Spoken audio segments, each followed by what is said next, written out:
Okay, welcome to Real News Live. Great to have you guys here. We didn't have a video play because I have the wrong folder. I've got Brian's folder in here. Let's play the video anyway, right? Here we go. All right.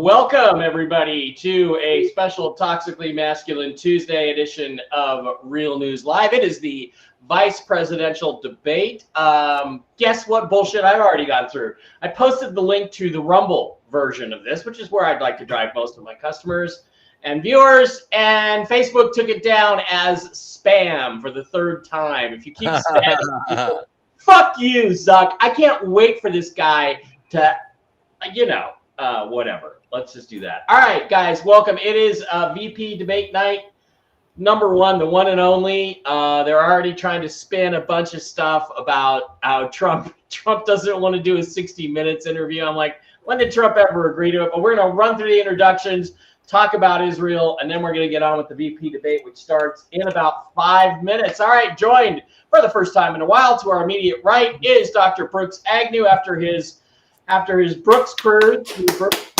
They were like sailing doodles. Brooks was there, naked girls jumping off the deck the whole time. And yes, but they all weigh 300 pounds. And what are you drinking? What are you drinking, buddy? I'm drinking coffee tonight. I'm jet lagging my butt off, so I'm trying to get some caffeine in my system so I can join you guys and be toxically masculine. That's right. Well, we appreciate you being here. And I'm sorry about my sound quality. This thing keeps not working for me. It was working and then it wasn't working and now it's just not working. So I'm screaming into the webcam mic. Also joined tonight by TV's Blake Wally. Blake, how are you doing tonight, man? And what's up with you? Doing well. It's great to be here. I'm excited about the debate, and I'm going to be drinking a little Frontier whiskey here, a little Bullet bourbon. All right. Sounds awesome. We're also joined by a special guest tonight, Brian Engelman of the Strictly Football Podcast, along with Mike Barra. Sorry about your Browns. They got screwed. I think we're going to have to talk about on Thursday. We're going to have to talk about officiating because both your team's game and my team's game were affected by the officiating. So, but anyway, what do you do? How you doing? What are you drinking? And how you feeling tonight before this debate? No, I'm feeling good.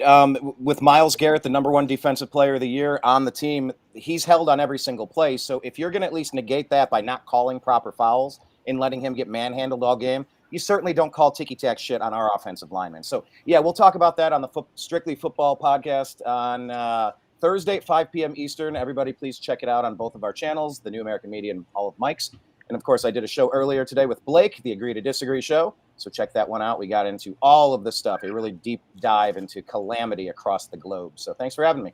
And welcome back, bro. All right. Great to have you here. I'm just wondering if anybody can hear me any better with these plugged into my speakers. Sounds good. Yeah, you're not better. It does sound better than it did. Now I can't hear you guys, though. So it's you could probably go without it, Mike. Yeah. Yeah, let me try. Mike is okay.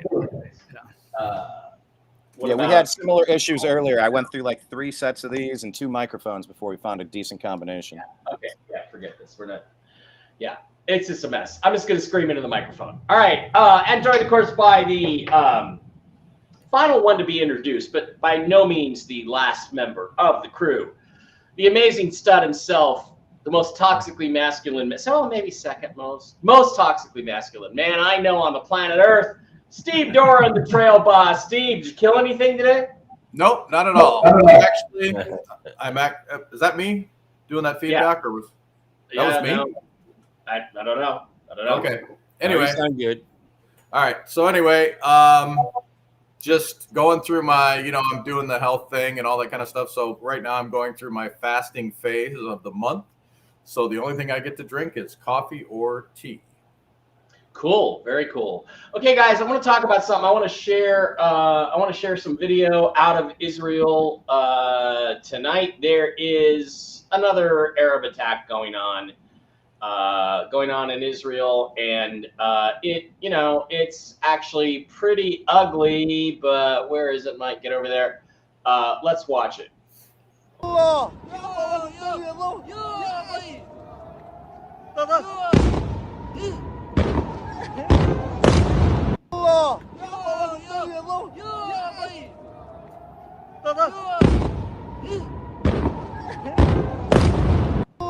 So there's a missile attack going on in Israel right now, and it's been going on for most of the night. I kind of wanted to get everybody's opinion quickly. There are some videos and some stuff showing up that, guys, some of the bombs are empty. There's no warheads in them, but some of them clearly are exploding. Brooks, you got any thoughts on this? And I think they're just trying to escalate because things are going so badly for the deep state in America right now.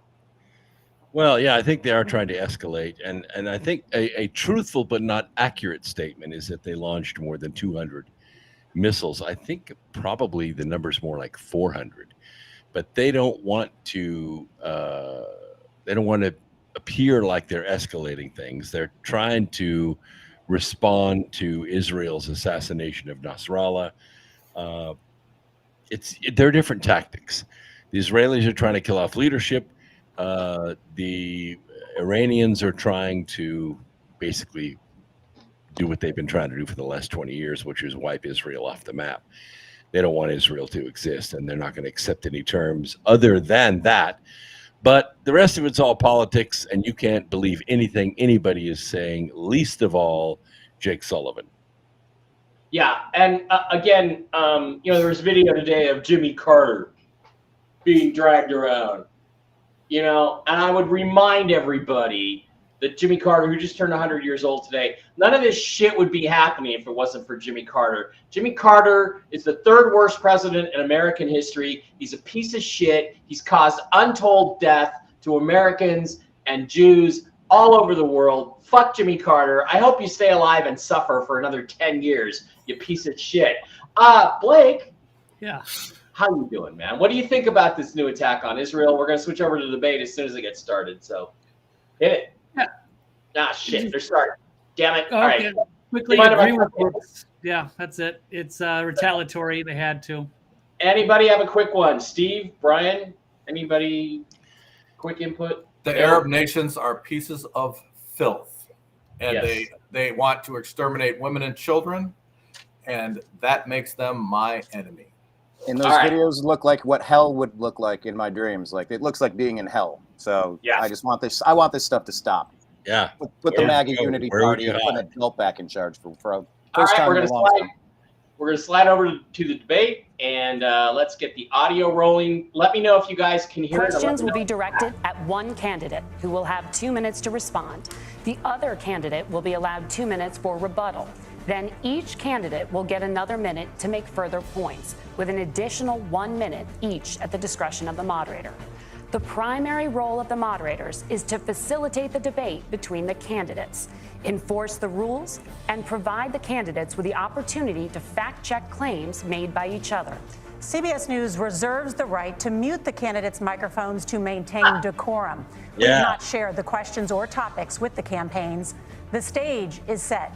Governor, Senator, thank you for joining us. Let's get started. But what about biting? Tonight, what our about country is crotch facing kicking? several unfolding crises. The Middle East is on the brink of war. Americans are suffering from the catastrophic Obama. impact of Hurricane Helene. And now a labor strike as 25,000 dock workers from Maine to Texas are picketing. We're going to begin tonight with the Middle East. Margaret. Thank you, Nora. Earlier today, Iran launched its largest attack yet on Israel, but that attack failed. thanks to joint U.S. and Israeli defensive action.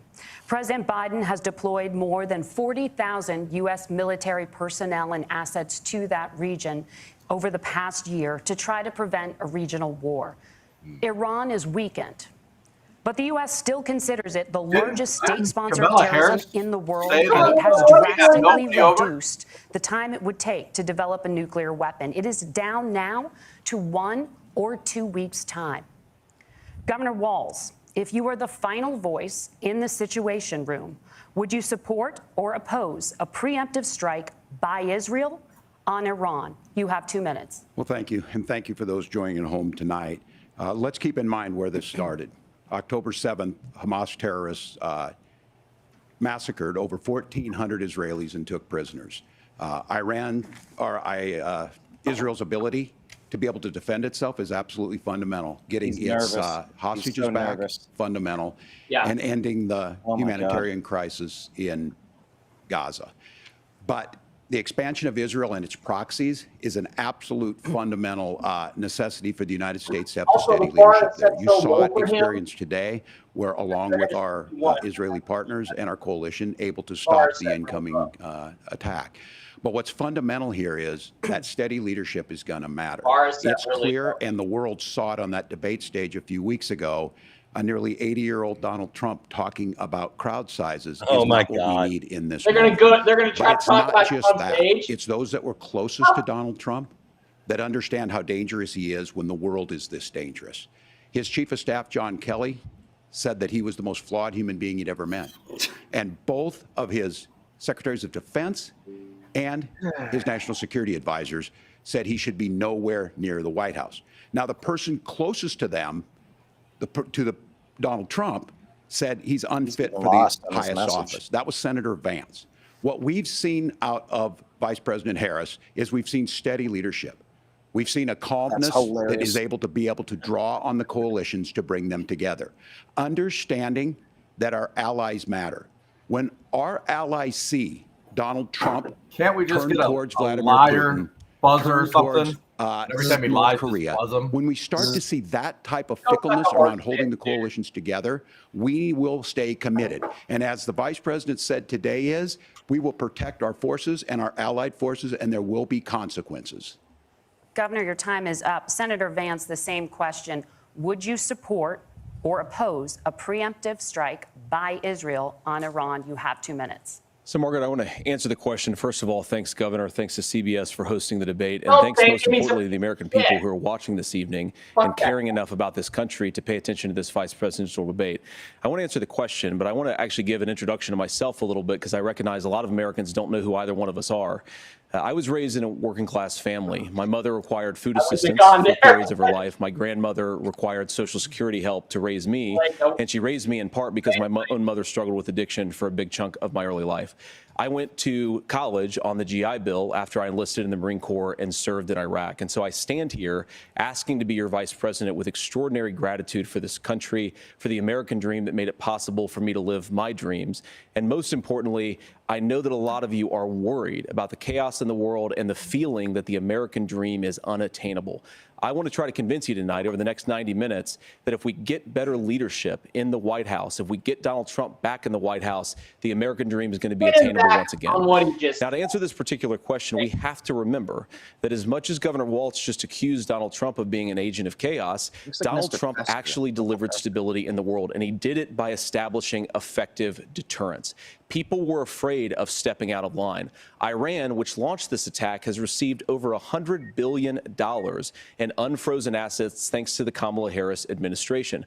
What do they use that money for? They use it to buy weapons that they're now launching against our allies, and God forbid, potentially launching against the United States as well. Donald Trump recognized that for people to fear the United States, you needed peace through strength. They needed to recognize that if they got out of line, the United States global leadership would put stability and peace back in the world.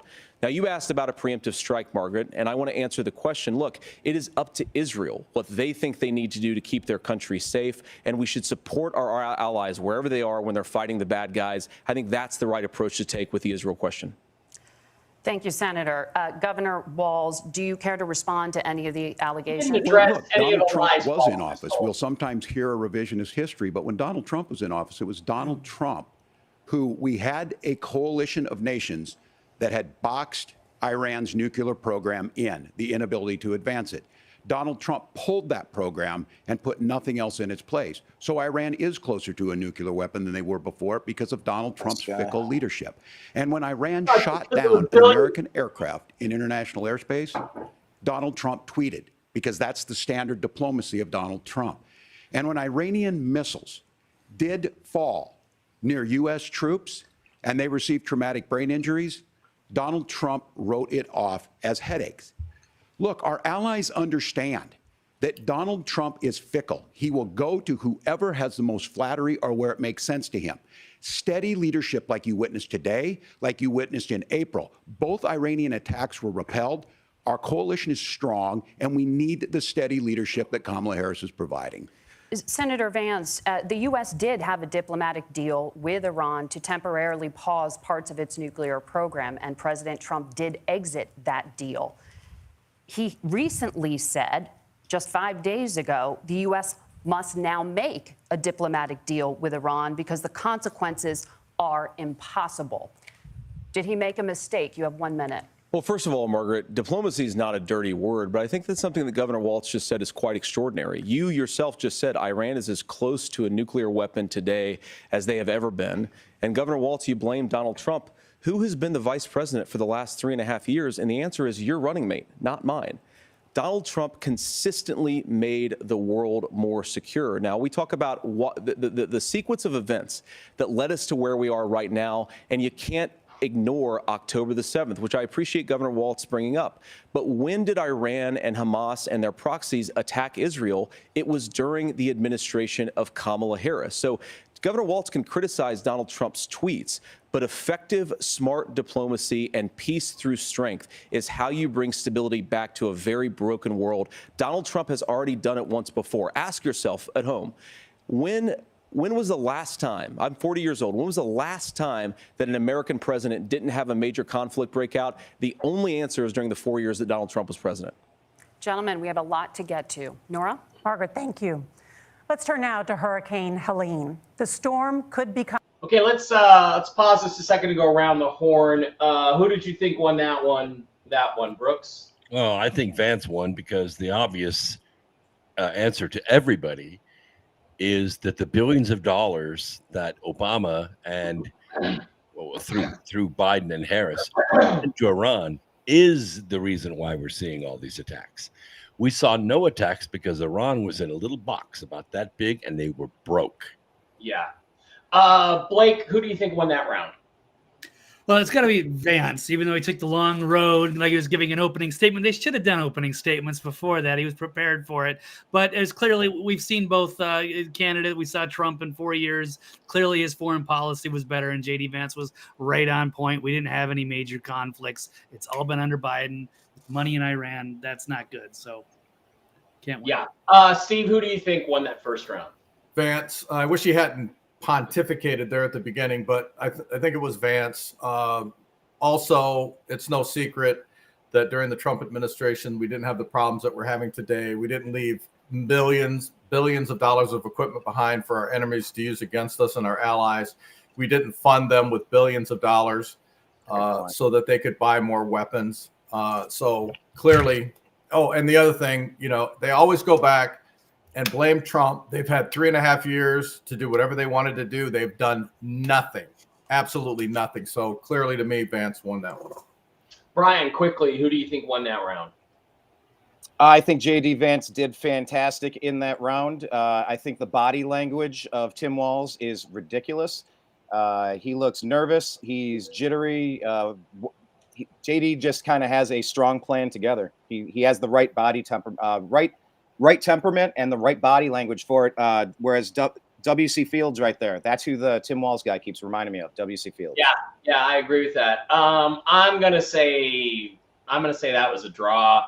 I thought Vance completely blew his opportunity to blow him out of the water so he could tell us he's raised in a middle-class family. What the fuck was that all about? You got plenty of chances to introduce yourself. just get on with it. And he should have addressed all the lies that Waltz told. And he didn't. So I don't think either guy really won that. I think at the end, maybe the point of, look, there were no wars when Trump was president was fairly well done. Brian, can you take that down? We're going to go back to absolutely got it. Back to the debate itself. Perfect. All right, let's go. It's question number 2. One of the deadliest on record. More than 160 people are dead and hundreds more are missing. Scientists say climate change makes these hurricanes. Okay. Are they serious? Quickly here. First of all, he asked to say, where's the relief? Why isn't it already there? It's because we spent $265 billion in Ukraine, and then he has to attack climate change. I just got to get that out before he answers. Please, Vance, don't screw this one up. All right, sorry. Go.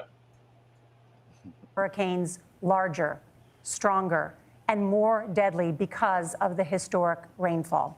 Senator Vance, according to CBS News polling, 7 in 10 Americans and more than 60% of Republicans under the age of 45 favor the U.S. taking steps to try and reduce climate change. Senator, what responsibility would the Trump administration have to try and reduce the impact of climate change? I'll give you 2 minutes. Sure. So first of all, let's start with the hurricane, because it's an unbelievable, unspeakable human tragedy. I just saw today actually a photograph of 2 grandparents on a roof with a 6-year-old child, and it was the last photograph ever taken of them because the roof collapsed and those innocent people lost their lives. And I'm sure Governor Waltz joins me in saying our hearts go out to those innocent people. Our prayers go out to them. And we want as robust and aggressive as a federal response as we can get to save as many lives as possible. And then, of course, afterwards, to help the people in those communities rebuild. I mean, these are communities that I love. Some of them I know very personally in Appalachia, all across the Southeast. They need their government to do their job. And I commit that when Donald Trump is president again, the government will put the citizens of this country first when they suffer from a disaster. Now, Nora, you asked about climate change. I think this is a very important issue. Look, a lot of people are justifiably worried about all these crazy weather patterns. I think it's important for us, first of all, to say, Donald Trump and I support clean air, clean water. We want the environment to be cleaner and safer. But one of the things that I've noticed some of our Democratic friends talking a lot about is a concern about carbon emissions, this idea that carbon emissions drives all of the climate change. Well, let's just say that's true, just for the sake of argument, so we're not arguing about weird science. Let's just say that's true. Well, if you believe that, what would you want to do? The answer is that you'd want to reshore as much American manufacturing as possible, and you'd want to produce as much energy as possible in the United States of America, because we're the cleanest economy in the entire world. What have Kamala Harris's policies actually led to? More energy production in China, more manufacturing overseas, more doing business in some of the dirtiest parts of the entire world. And when I say that, I mean the amount of carbon emissions they're doing per unit of economic output. So if we actually care about getting cleaner air and cleaner water, the best thing to do is to double down and invest in American workers and the American people. And unfortunately, Kamala Harris has done exactly the opposite. Governor Walz, you have 2 minutes to respond. Well, we got close to an agreement because all those things are happening. Look, first of all, it is a horrific tragedy with this hurricane, and my heart goes out to the folks that are down there in contact with the governors. I serve as what do you mean, co-chair of the Council of Governors as we work together on these emergency managements. Governors know no partisanship. They work together. So all of the governors and the emergency responders are on the ground. Those happen on the front end. The federal government comes in, makes sure they're there to that we recover, but we're still in that phase where we need to make sure that they're staying there, staying focused. Now, look, coming back to the climate change issue, there's no doubt this thing roared onto the scene faster and stronger than anything we've seen. No, it didn't. Senator Vance has said that there's a climate problem in the past. Donald Trump called it a hoax and then joked that these things would make more beachfront property to be able to invest in. What we've seen out of the Harris administration now, the Biden-Harris administration, is we've seen this investment. We've seen massive investments, the biggest in global history that we've seen in the Inflation Reduction Act, has created jobs all across the country. 2,000 in Jeffersonville, Ohio, taking the EV technology that we invented and making it here. 200,000 jobs across the country. The largest solar manufacturing plant in North America sits in Minnesota. But my farmers know climate change is real. They've seen 500-year droughts, 500-year floods back to back. But what they're doing is adapting, and this has allowed them to tell me, look, I harvest corn, I harvest soybean, and I harvest wind. We are producing more natural gas and more oil at any time than we ever have. We're also producing more clean energy. So the solution for us He's is to a liar. continue I to worked move up forward in that climate that change area. is real. The farmers hate his Reducing our guts. impact is absolutely critical, but this is they're not a total false choice. conservatives, and You they can don't do believe that in at the same climate time you're change. Everything creating he the said was a jobs that we're total seeing lie. all across the country. Yeah, This it's a total liar. administration has done. We are seeing us becoming an energy superpower for the future, not just the current. And that's what absolutely makes sense. And then we start thinking about how do we mitigate these disasters. Thank you. Senator, I want to give you an opportunity to respond there. The governor mentioned that President Trump has called climate change a hoax. Do you agree?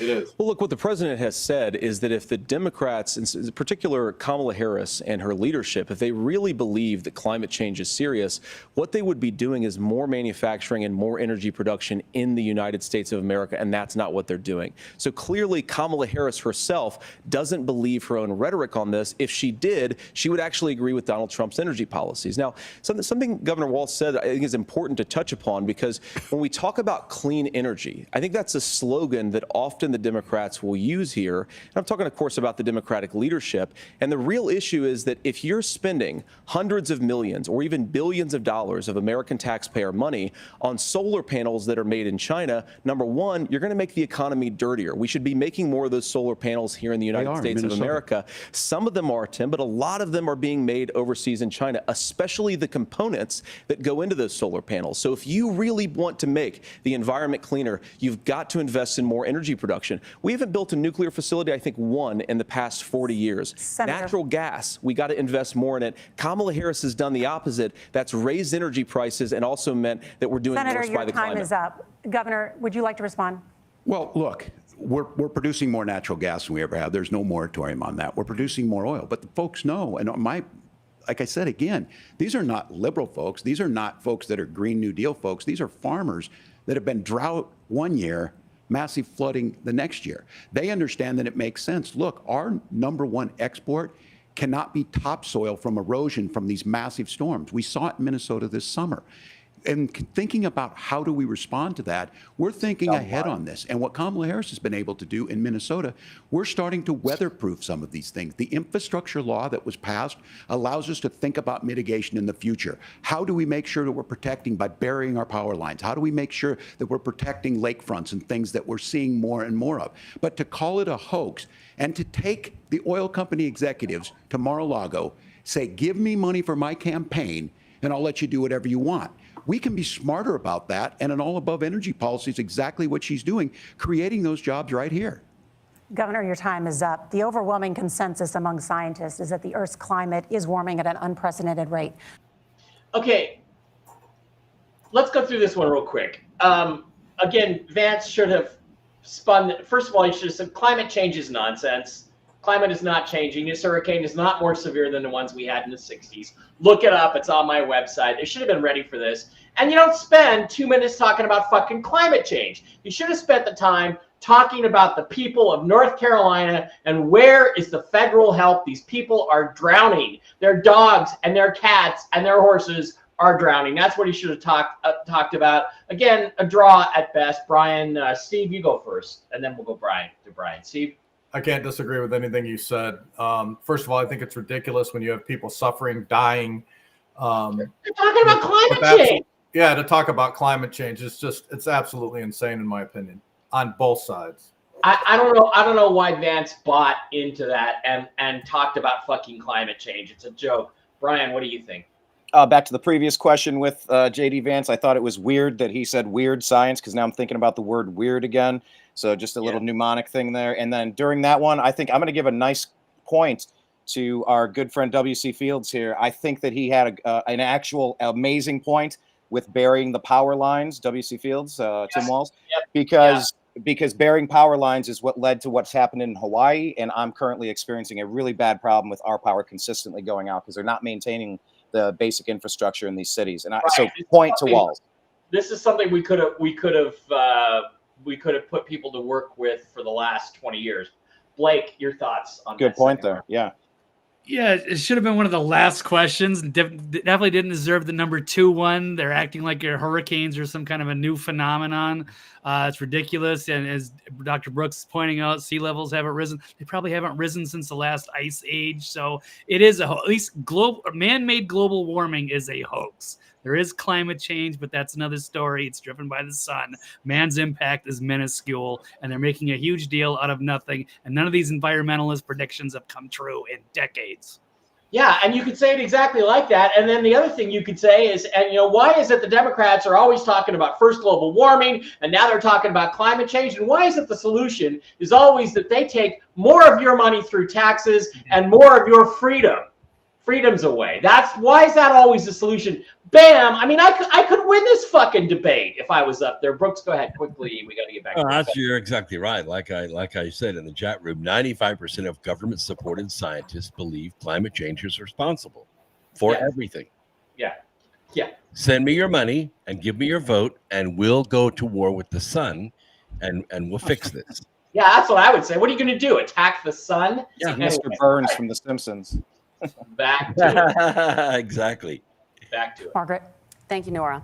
We're going to turn now to immigration. The crisis at the U.S.-Mexico border consistently ranks as one of the top issues for American voters. It's a plan. Senator Vance, your campaign is pledging to carry out the largest mass deportation plan in American history and to use the U.S. military to do so. He better stick to his gun. Could you be more specific about exactly how this will work? For example, would you deport parents who have entered the U.S. illegally and separate them from any of their children who were born on U.S. soil? You have 2 minutes.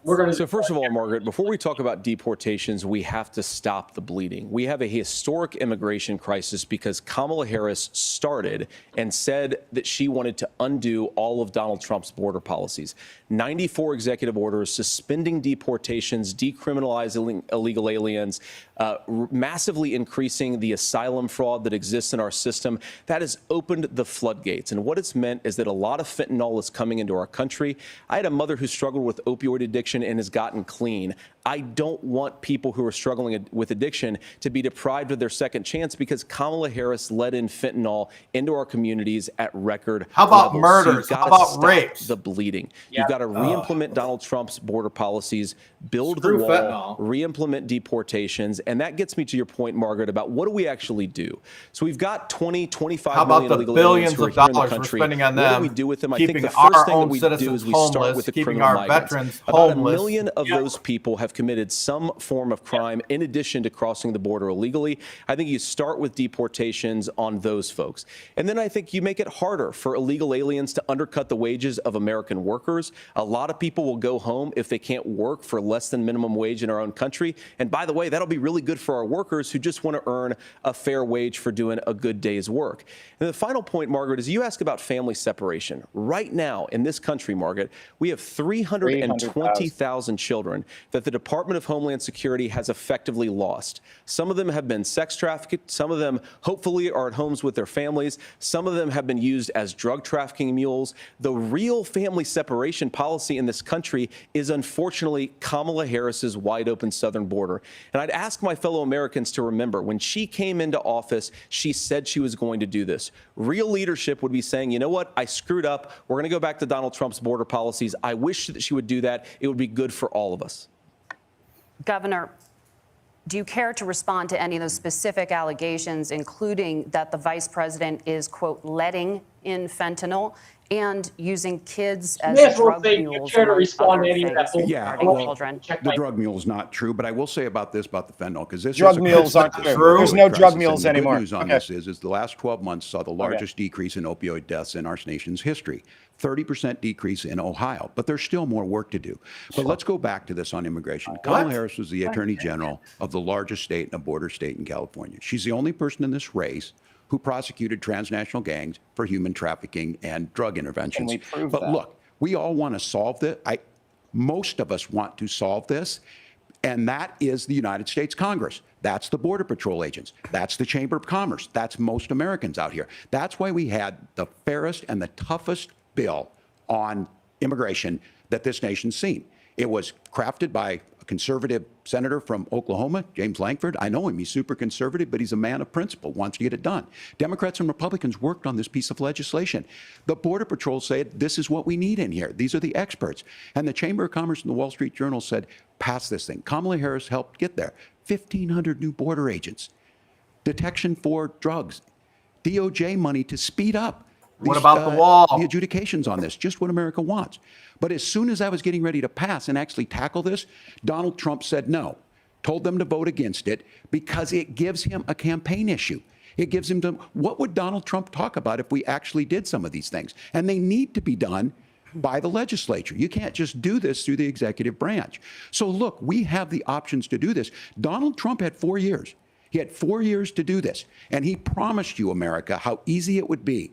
I'll build you a big, beautiful wall, and Mexico will pay for it. Less than 2% of that wall got built, and Mexico didn't pay a dime. But here we are again, 9 years after he came down that escalator, because dehumanizing blocked it. People and telling him what he was going to do. As far as the deportation plan, at one point, Senator Vance said it was so unworkable to be laughable. So that's where we're at. Pass the bill, she'll sign it. Governor, your time is up. Senator, the question was, will you separate parents from their children? No, even if their kids are U.S. citizens. Deport them all. 1 minute. Margaret, my point is that we already have massive child separations thanks to Kamala Harris's open border. There you I didn't go. accuse Good Kamala redirect. Harris of inviting drug mules. Redirect, I said that she everyone. enabled the Mexican drug cartels to operate freely in this country, and we know that they use children as drug mules, and it is a disgrace, and it shook his has head to in stop. agreement. Look, I think what Tim said just doesn't pass the smell test. For 3 years, Kamala Harris went out bragging that she was going to undo Donald Trump's border policy. She did exactly that. We had a record number of illegal crossings. We had a record number of fentanyl coming into our country. And now that she's running for president, or a few months before, she says that somehow she got religion and cared a lot about a piece of legislation. The only thing that she did when she became the vice president, when she became the appointed border czar, was to undo 94 Donald Trump executive actions that opened the border. This problem is leading to massive problems in the United States of America. Parents who can't afford health care, schools that are overwhelmed. It's got to stop, and it will when Donald Trump is president Senator, again. your time is up. Governor. Okay, quickly. How'd that go? Who won that round? I think Vance finally pulled one out there a little bit, but he could have done better. He could have done a lot better. I think that, first of all, they stopped the building of the border wall. They actually took a lot of the border wall down, got rid of it. Mm-hmm. We know every American in this country, unless you're a mushroom under a rock, knows how many people were freely left across the border, how much money they're getting a month. And it's completely destroying our economy. It's undermining the American people. We see it day in, day out. And this administration could give a crap about any of it. Yeah. Blake. Yeah, and this should have been an easy layup, but he could have gone for the slam dunk on this one because this is the easiest issue he's going to see all night.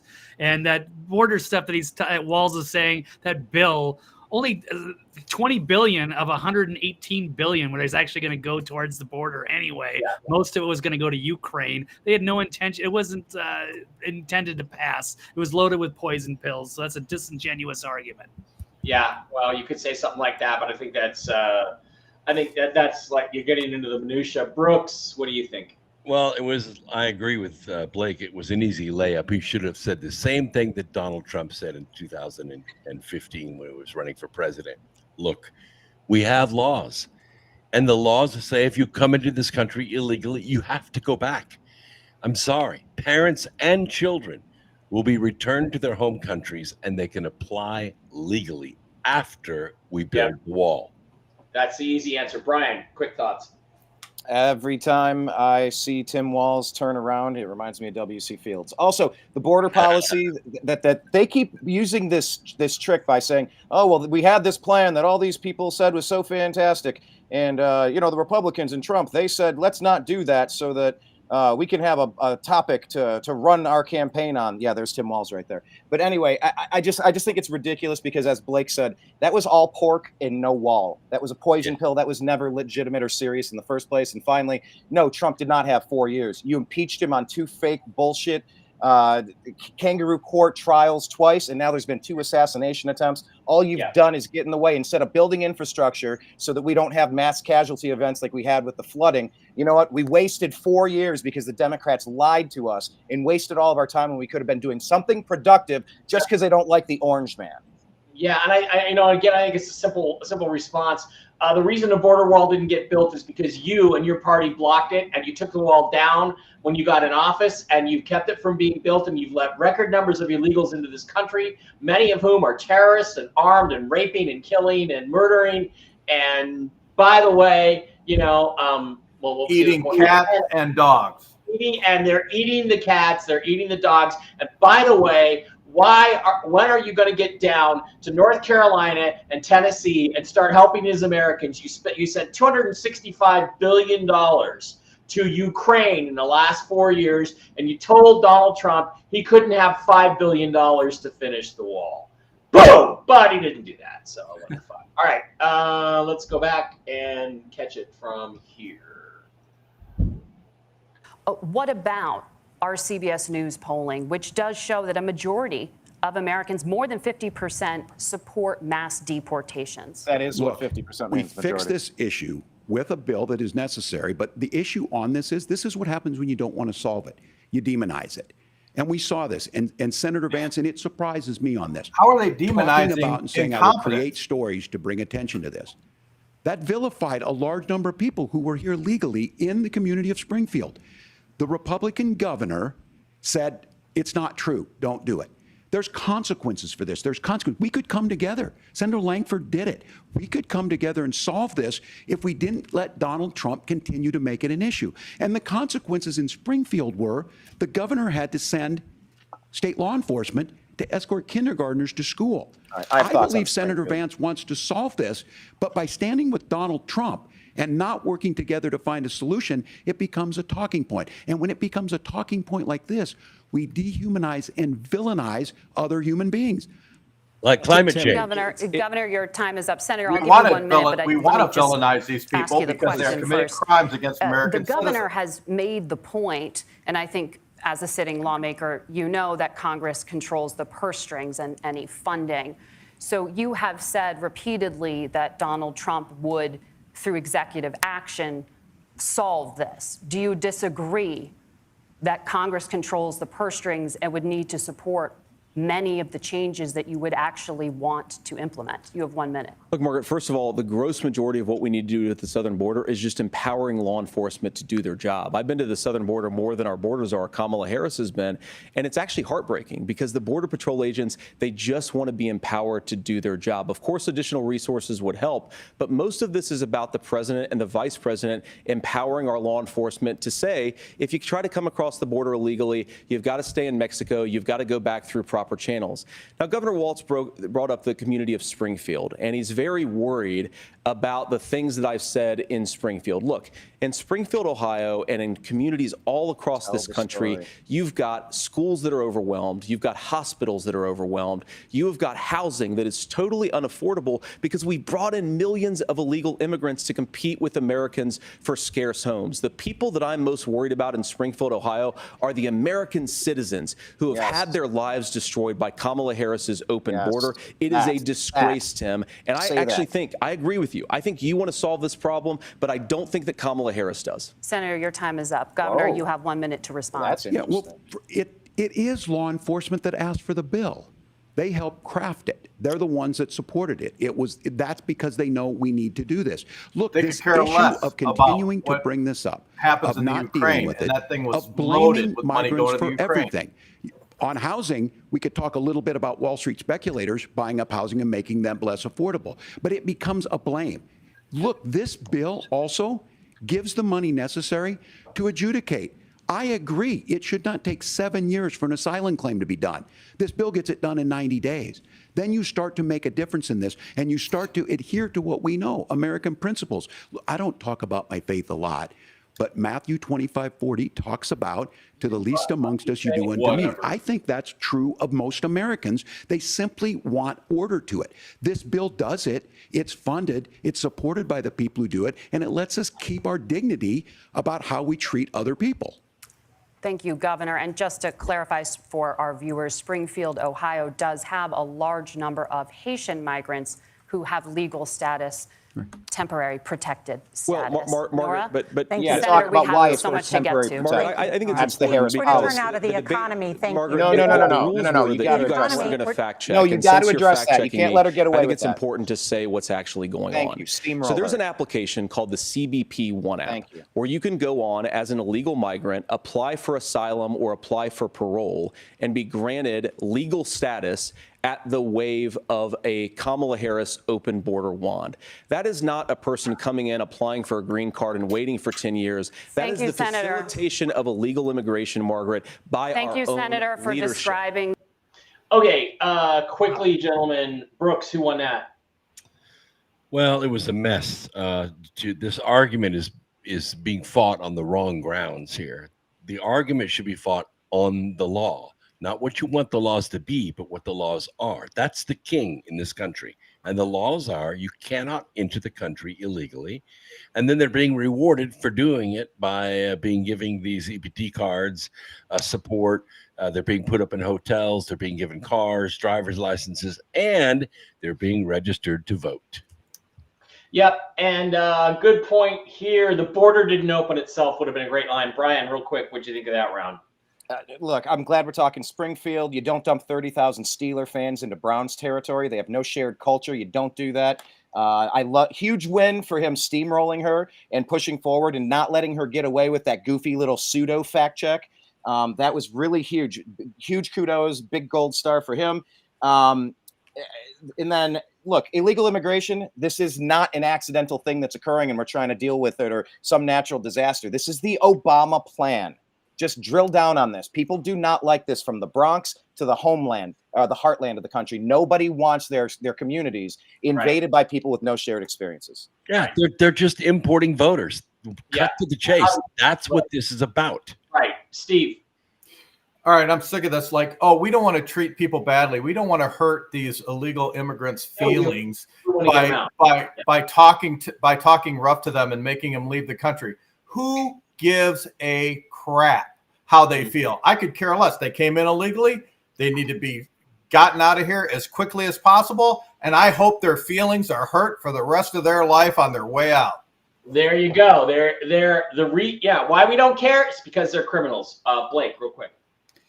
Yeah, Brooks nailed it. They're incentivizing these immigrants to come up here, and they're not doing anything about it. They're perpetuating the problem, and they've created the mess. It's only going to get worse under their administration, and they pretended there wasn't a crisis. So something will have to be done. I'd like to be able to keep some of the good ones, but they should not have voting rights for like at least 10 years, if not longer. They're kids, maybe. But they should never have voting rights. And I'd like to have no new immigrants for 25 years. We did that in the 60s. Let's do it again. Absolutely no immigration whatsoever. Back to it. The legal process. We have so much to get to, Senator. Those laws have been on the books since 1990. Thank you, gentlemen. The CBP One app has not been on the books since 1990. Cut that mic off. Gentlemen, don't let him talk. The audience can't hear you because your mics are cut. We have so much we want to get to. I have the power, boys. That was Thank you, Margaret. The economy is a top concern for voters. Yuck. Each of your campaigns has released an economic plan, so let's talk about the specifics. Governor Walz, Vice President Harris unveiled a plan that includes billions in tax credits for manufacturing, housing, and a renewed child tax credit. The Wharton School says your proposals will increase the nation's deficit by $1.2 trillion. How would you pay for that without ballooning the deficit? Governor, I'll give you 2 minutes. Yeah, thank you. And Kamala Harris and I do believe in the middle class because that's where we come from. We both grew up in that. We understand. So those of you out there listening tonight, you're hearing a lot of stuff back and forth, and it's good. It's healthy. That's what this is supposed to happen. You should be listening. How's this going to impact me? The bold forward plan that Kamala Harris put out there is talking about this housing issue. The one thing is there's 3 million new houses proposed under this plan with down payment assistance on the front end to get you in a house. A house is much more than just an asset to be traded somewhere.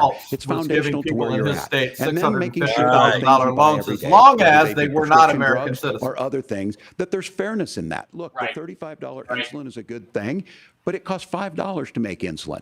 They were charging $800 before this law went into effect. As far as the housing goes, I've seen it in Minnesota. 12% more houses in Minneapolis, prices went down on rent 4%. It's working. And then making sure tax cuts go to the middle class. $6,000 child tax credit, we have one in Minnesota, reduces childhood poverty by 1/3. We save money in the long run, and we do the right thing for families. And then getting businesses off the ground. The law as it stands right now is $5,000 tax credit for small business. Do the right thing for families. $50,000. Yeah. Why are you giving illegal immigrants $10,000 a month plus? I'll give you this. He kept it. Yep. He took folks from Mar-a-Lago, said, "You're rich as hell, I'm going to give you a tax cut." He gave the tax cuts that predominantly went to the top class. What happened there was an $8 trillion. So here you go. Right here's an opportunity to say exactly what you just said. Here's a chance to swing back and go, okay, you're giving $6,000 a month to illegal immigrants, criminals in this country, criminally, and you're complaining about Americans getting tax cuts. Boom, that's it. And in his state, he is giving loans to illegal immigrants. If you're a U.S. citizen, you do not qualify. Over American citizens, right? Increase in the national debt, the largest ever. Now he's proposing a 20% consumption or sales tax on everything we bring in. Everyone agrees, including businesses, it would be destabilizing it, it would increase inflation and potentially lead to a recession. Look, this is simple for you. Where are we going? Kamala Harris has said to do the things she wants to do, we'll just ask the wealthiest to pay their fair share. When we do that, our system Roosevelt said. More people are participating in it, and folks have the things that they need. Senator, I want to give you a moment to respond on that. But similarly, the Wharton School has done an analysis of the Trump plan and says it would increase the nation's deficit by $5.8 trillion. My question is the same for you. How do you pay for all that without ballooning the deficit? I'll give you 2 minutes. Well, first of all, you're going to hear a lot from Tim Walz this evening, and you just heard it in the answer, a lot of what Kamala Harris proposes to do. And some of it, I'll be honest with you, it even sounds pretty good. Here's what you won't hear, is that Kamala Harris has already done it. Because she's been the vice president for 3.5 years. She had the opportunity to enact all of these great policies. And what she's actually done instead is drive the cost of food higher by 25%, drive the cost of housing higher by about 60%. Open the American southern border and make middle-class life unaffordable for a large number of Americans. If Kamala Harris has such great plans for how to address middle-class problems, then she ought to do them now. Not when asking for a promotion, but in the job the American people gave her 3.5 years ago. And the fact that she isn't tells you a lot about how much you can trust her actual plans. Now, Donald Trump's economic plan is not just a plan, but it's also a record. A lot of those same economists attack Donald Trump's plans, and they have PhDs, but they don't have common sense and they don't have wisdom, because Donald Trump's economic policies delivered the highest take-home pay in a generation in this country, 1.5% inflation, and to boot, peace and security all over the world. So when people say that Donald Trump's economic plan doesn't make sense, I say, look at the record. He delivered rising take-home pay for American workers. Now, Tim admirably admits that they want to undo the Trump tax cuts. But if you look at what was so different about Donald Trump's tax cuts, even from previous Republican tax cut plans, is that a lot of those resources went to giving more take-home pay to middle class and working class Americans. It was passed in 2017, and you saw an American economic boom unlike we've seen in a generation in this country. That is a record that I'm proud to run on, and we're going to get back to that common sense wisdom so that you can afford to live the American dream again. I know a lot of you are struggling. I know a lot of you are worried about paying the bills. It's going to stop when Donald Trump brings back common sense to this country. Governor, do you want to respond to that? What has Kamala Harris done for the middle class? Yeah, well, Kamala Harris's day one was Donald Trump's failure on COVID that led to the collapse of our economy. We were already before COVID in a manufacturing recession, but 10 million people out of work, largest percentage since the Great Depression. 9 million jobs closed on that. That was day one. Whether it was the Infrastructure Act or other things we moved. Now, you made a question about experts, said this. I've made a note of this. Economists can't be trusted. Science can't be trusted. National security folks can't be trusted. Look, if you're going to be president, I said they absolutely can't. They cannot. My pro tip of the day is this: if you need, there's an easy answer to this. Quick response. Okay, Why does Donald Trump need to listen to economists when he's already been president and created the best economy in America in the last 60 years? That's the answer. Well, they're trying to pin any loss from COVID on Donald Trump, like he's the one that unleashed the virus on the world. It's so disingenuous. Exactly. By the way, Tim, the Chinese introduced COVID to the world. Not need heart surgery. Listen to the people at the Mayo Clinic in Rochester, Minnesota, not Donald Trump. And the same thing goes with this. And I ask you out there, teachers, nurses, truck drivers, or whatever, how is it fair that you're paying your taxes every year and Donald Trump hasn't paid any federal tax in the last 15 years? Oh my God. Last year as president. How is it fair that our tax dollars are going to illegal immigrants? There's a way around it, and he's bragged about that. We're just asking for fairness in it, and that's all you want. You have a minute. Governor, you say trust the experts. But those same experts for 40 years said that if we shipped our manufacturing base off to China, we'd get cheaper goods. They lied about that. They said if we shipped our industrial base off to other countries, to Mexico and elsewhere, it would make the middle class stronger. They were wrong about that. They were wrong about the idea that if we made America less self-reliant, less productive in our own nation, that it would somehow make us better off, and they were wrong about it. And for the first time in a generation, Donald Trump had the wisdom and the courage to say to that bipartisan consensus, we're not doing it anymore. We're bringing American manufacturing back. We're unleashing American energy. We're going to make more of our own stuff. And this isn't just an economic issue. I mean, I've got 3 beautiful little kids at home, 7, 4, and 2, and I love them very much, and I hope they're in bed right now. But look, so many of the drugs, the pharmaceuticals that we put in the bodies of our children are manufactured by nations that hate us. This has to stop, and we're not going to stop it by listening to experts. We're going to stop it by listening to common sense wisdom, which is what Donald Trump governed on. Senator, your time is up. Governor Walz, can you address that? I mean, voters say they trust Donald Trump on the economy more. Why? Well, if you're listening tonight and you want billionaires to get tax cuts, you heard what the numbers were. Look, I'm a union guy on this. I'm not a guy who wanted to ship things overseas, but I understand that, look, we produce soybeans and corn. We need to have fair trading partners. That's something that we believe in. I think the thing that most concerns me on this is Donald Trump was the guy who created the largest trade deficit in American history with China. So the rhetoric is good. Much of what the senator said right there, I'm in agreement with him on this. I watched it happen too. I watched it to my communities, and we talked about that. But we had people undercutting the right to collectively bargain. We had right to work states made it more difficult. We had companies that were willing to ship it over, and we saw people profit. Folks that are venture capital in some cases, putting money into companies that were overseas. We're in agreement that we bring those home. The issue is Donald Trump is talking about it. Kamala Harris has a record, 250,000 more manufacturing jobs just out of the IRA. May I respond to that? Yes. So appreciate that. So if you notice, what Governor Walz just did is he said, first of all, Donald Trump has to listen to the experts. And then when he acknowledged that the experts screwed up, he said, well, Donald Trump didn't do nearly as good of a job as the statistics show that he did. So what Tim Walz is doing, and I honestly, Tim, I think you got a tough job here, because you've got to play whack-a-mole. You've got to pretend that Donald Trump didn't deliver rising take-home pay, which of course he did. You've got to pretend that Donald Trump didn't deliver lower inflation, which of course he did. And then you simultaneously got to defend Kamala Harris's atrocious economic record, which has made gas, groceries, and housing unaffordable for American citizens. I was raised by a woman who would sometimes go into medical debt so that she could put food on the table in our household. I know what it's like to not be able to afford the things that you need to afford. We can do so much better. To all of you watching, we can get back to an America that's affordable again. We just got to get back to common sense economic principles. I hope we have a conversation on healthcare then. Senator, Governor. Please. Okay, quickly, guys, we got to speed this up a little bit. You should have gone with no tax on tips, Brooks. I thought Vance destroyed him on that one. That was a 2-point round in a boxing match. Blake, what do you think?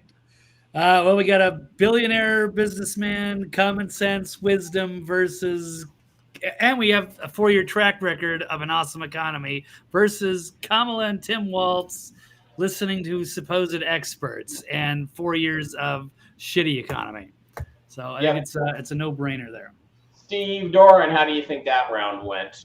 I think it went good. I'm glad that Vance came back and shut him down. You know, people have to listen to the facts. We all lived through it. We know that during the Trump administration, everything was better. Everything was cheaper. People made more money. And so, you know, for him to say, oh, the experts, who gives a shit what the experts are saying? Obviously, they're not very capable if they are saying that what he's already done and proven is not going to work.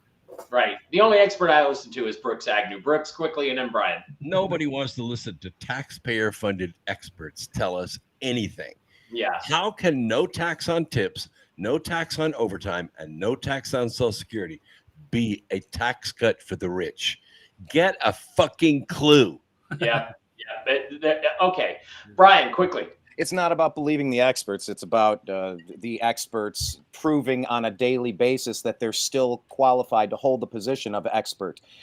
They're hypotheses, and you test them nonstop. That's what science is. This blindfolded, nonstop following, this cult-like thing that they do is the opposite of science. And I thought, Vance, that was his best round. That last burst there was fantastic. And I'm noticing how impressive it is. Like the even keel. He's not too condescending. He's not flubbing. He's well put together.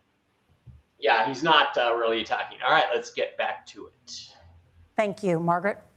We have a lot to get to ahead, gentlemen, on many topics. But right now, I want to talk about personal qualifications. The vice president is often the last voice the president hears before making consequential decisions. We want to ask you about your leadership qualities. Governor Walz, you said you were in Hong Kong during the deadly Tiananmen Square protests in the spring of 1989. But Minnesota Public Radio and other media outlets are reporting that. Oops. You lost it. Technical error when they asked a hard question. Happen? Walls, She had the audacity to go off script and ask a real question. Yeah. They silenced her. Wow. You weren't even in China when that happened. You lied.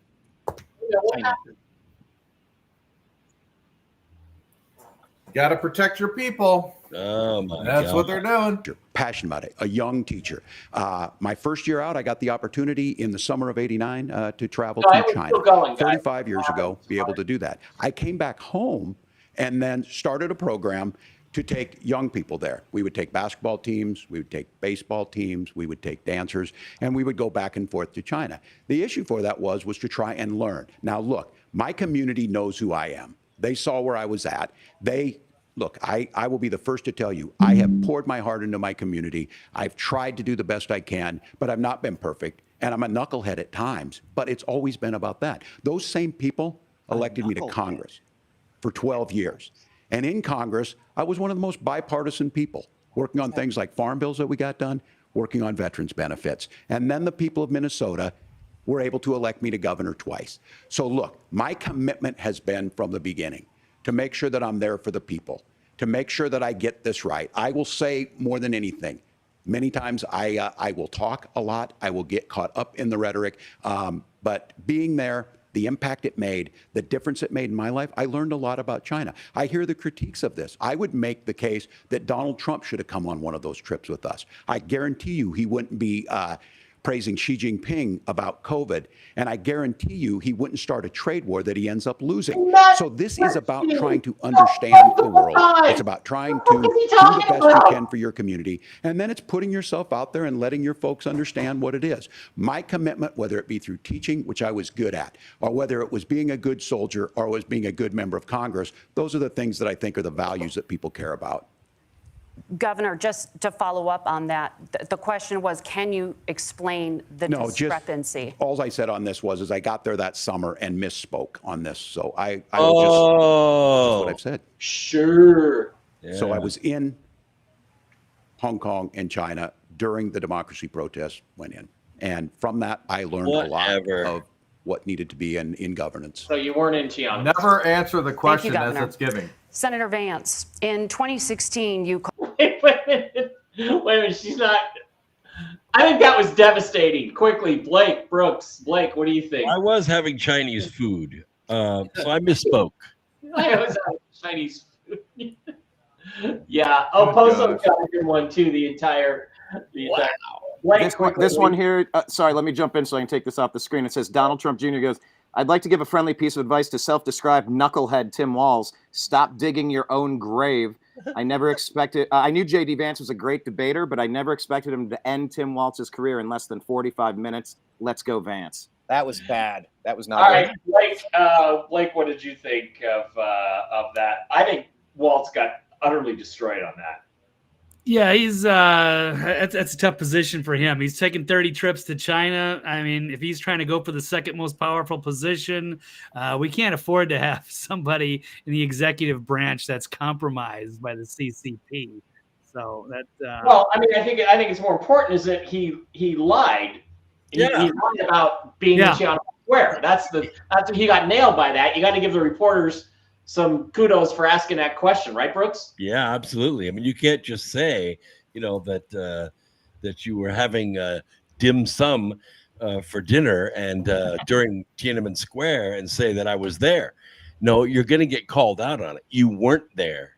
You used it as a audio photo op. Yeah. Steve. Obviously, all they do is consistently lie. They try to make themselves to be better than what they are. All of the, Kamala Harris from, on down, saying she's black, saying she was middle class when in fact she was upper class. And it's the same thing. And then he said that all of his trips involved, I mean, the way I heard it, maybe I'm misspeaking, but the way I heard it, all of his trips involved taking school children over there to play games and dance and stuff.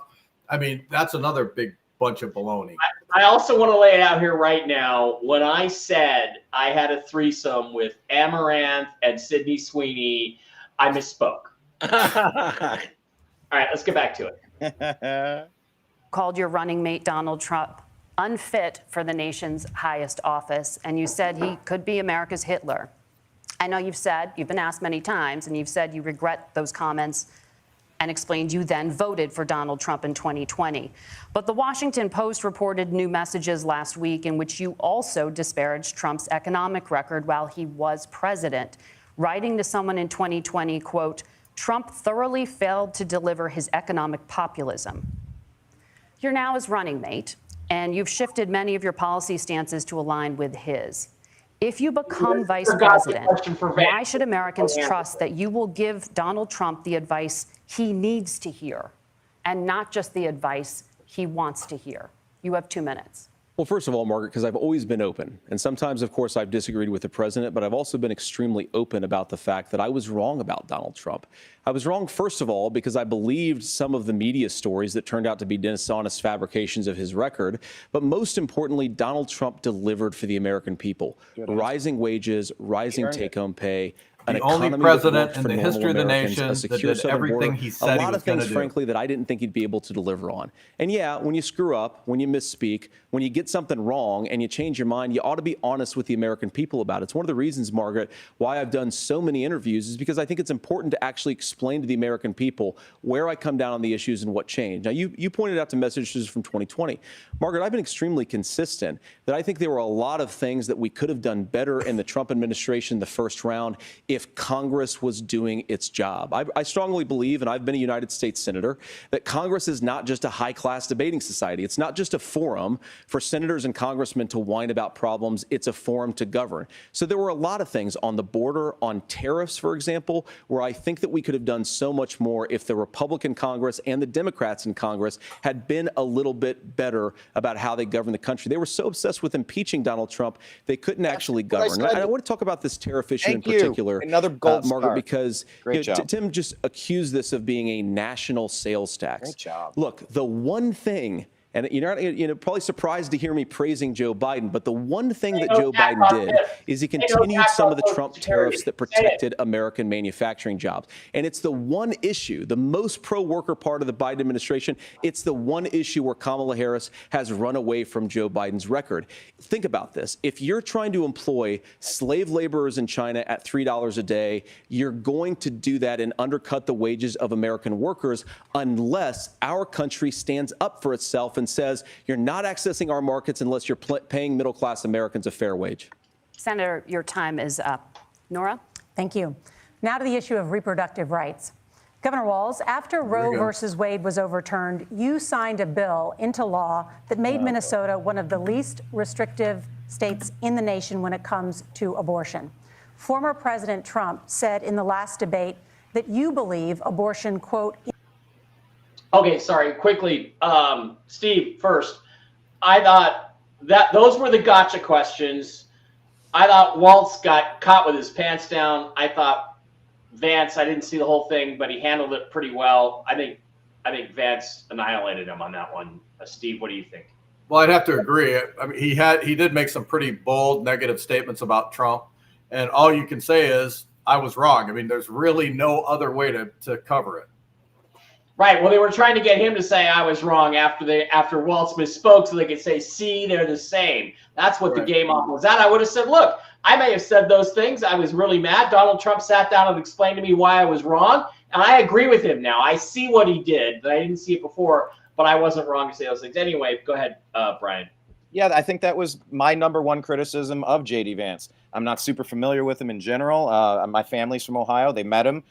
They like him, and he wins people over when he talks. I think that was my biggest concern is, come on, they've taken 2 assassination attempts at Trump. The person sitting right behind him can't be somebody that'll also stab him in the back. And it started off on a pretty rocky foundation there. So, yeah, you ask him the question. It's a great question. But you know what it did? I think it backfired because the way he answered it was perfect. And everybody else who had a similar concern about J.D. Vance coming into this because of the stuff he said about him negatively, now he had a chance to just set it out lay it all out on the table. It made sense. It was a good answer. I feel better about it now. And I thought Waltz's answer was a disaster. So he lost on that one. Brooks. Well, I was going to say, look at the ultimate backstabber. Look at Paul Ryan, who stood there with Trump, supporting his policies for 2 years in public, and he was nothing but a Pelosi sock puppet. Mm-hmm. Yeah. Blake, your thoughts? Yeah, Wall's definitely on the ropes. He's struggling with the gotchas and getting caught up in his own BS to his own making. And J.D. Vance, he's really coming off sharp and smooth, intellectually honest, trustworthy so far. I kind of like it. I want him to slam him, but I'll take it. I think he's very good. Very okay. Good. All right, let's keep going. In the 9th month is absolutely fine. Yes or no? Is that what you support? I'll give you 2 minutes. That's not what the bill says, but look, this issue is what's on everyone's mind. Donald Trump put this all into motion. No, it's not. He brags about how great it was that he put the judges in and overturned Roe versus Wade, 52 years of personal autonomy. And then he tells us, none of the federal government's it's a beautiful thing. Right. Yeah. Amanda Zaworski would disagree with you on it's a beautiful thing. Let's see what Vance does with this, because the answer to this is that all Donald Trump did is restore the constitutional reality and let the states decide. This is an issue that's supposed to be decided by the states. That's what the Supreme Court ruled. That's all he's got to do is say, now the people get to decide whether they want abortion in their state or not. That's the answer, but let's see what he does. Thing. A young bride in Texas waiting for their child at 18 weeks. She has a complication, a tear in the membrane. She needs to go in. The medical care at that point needs to be decided by the doctor. And that would have been an abortion. But in Texas, that would have put them in legal jeopardy. She went home, got sepsis, nearly dies, and now she may have difficulty having children. Or in Kentucky, Hadley Duvall, a 12-year-old child raped and impregnated by her stepfather. Those are horrific. Now, when God asked about that, Senator Vance said 2 wrongs don't make a right. There is no right in this. So in Minnesota, what we did was restore Roe versus Wade. We made sure that we put women in charge of their health care. But look, this is not where, if you don't know Amanda or a Hadley, you soon will. Their Project 2025 is going to have a registry. Oh, here we go. It's going to make it more difficult, Kamala's if not 25. impossible, Better fact check to get contraception and limit access, if not eliminate access to infertility treatments. For so many of you out there listening, me included, infertility treatments are why I have a child.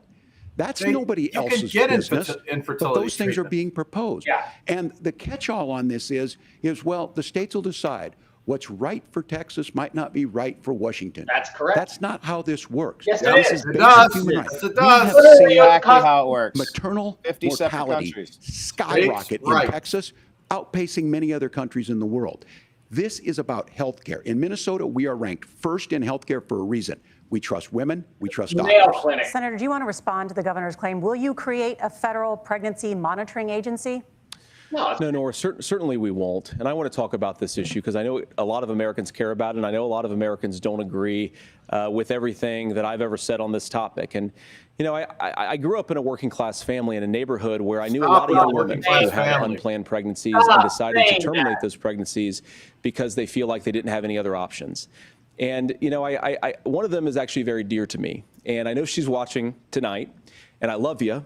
And she told me something a couple years ago that she felt like if she hadn't had that abortion, that it would have destroyed her life because she was in an abusive relationship. And I think that what I take from that as a Republican who proudly wants to protect innocent life in this country, who proudly wants to protect the vulnerable, is that my party, we've got to do so much better of a job at earning the American people's trust back on this issue where they frankly just don't trust us. And I think that's one of the things that Donald Trump and I are endeavoring to do. I want us as a Republican Party to be pro-family in the fullest sense of the word. I want us to support fertility treatments. I want us to make it easier for moms to afford to have babies. I want it to make it easier for young families to afford a home so they can afford a place to raise that family. And I think there's so much that we can do on the public policy front just to give women more options.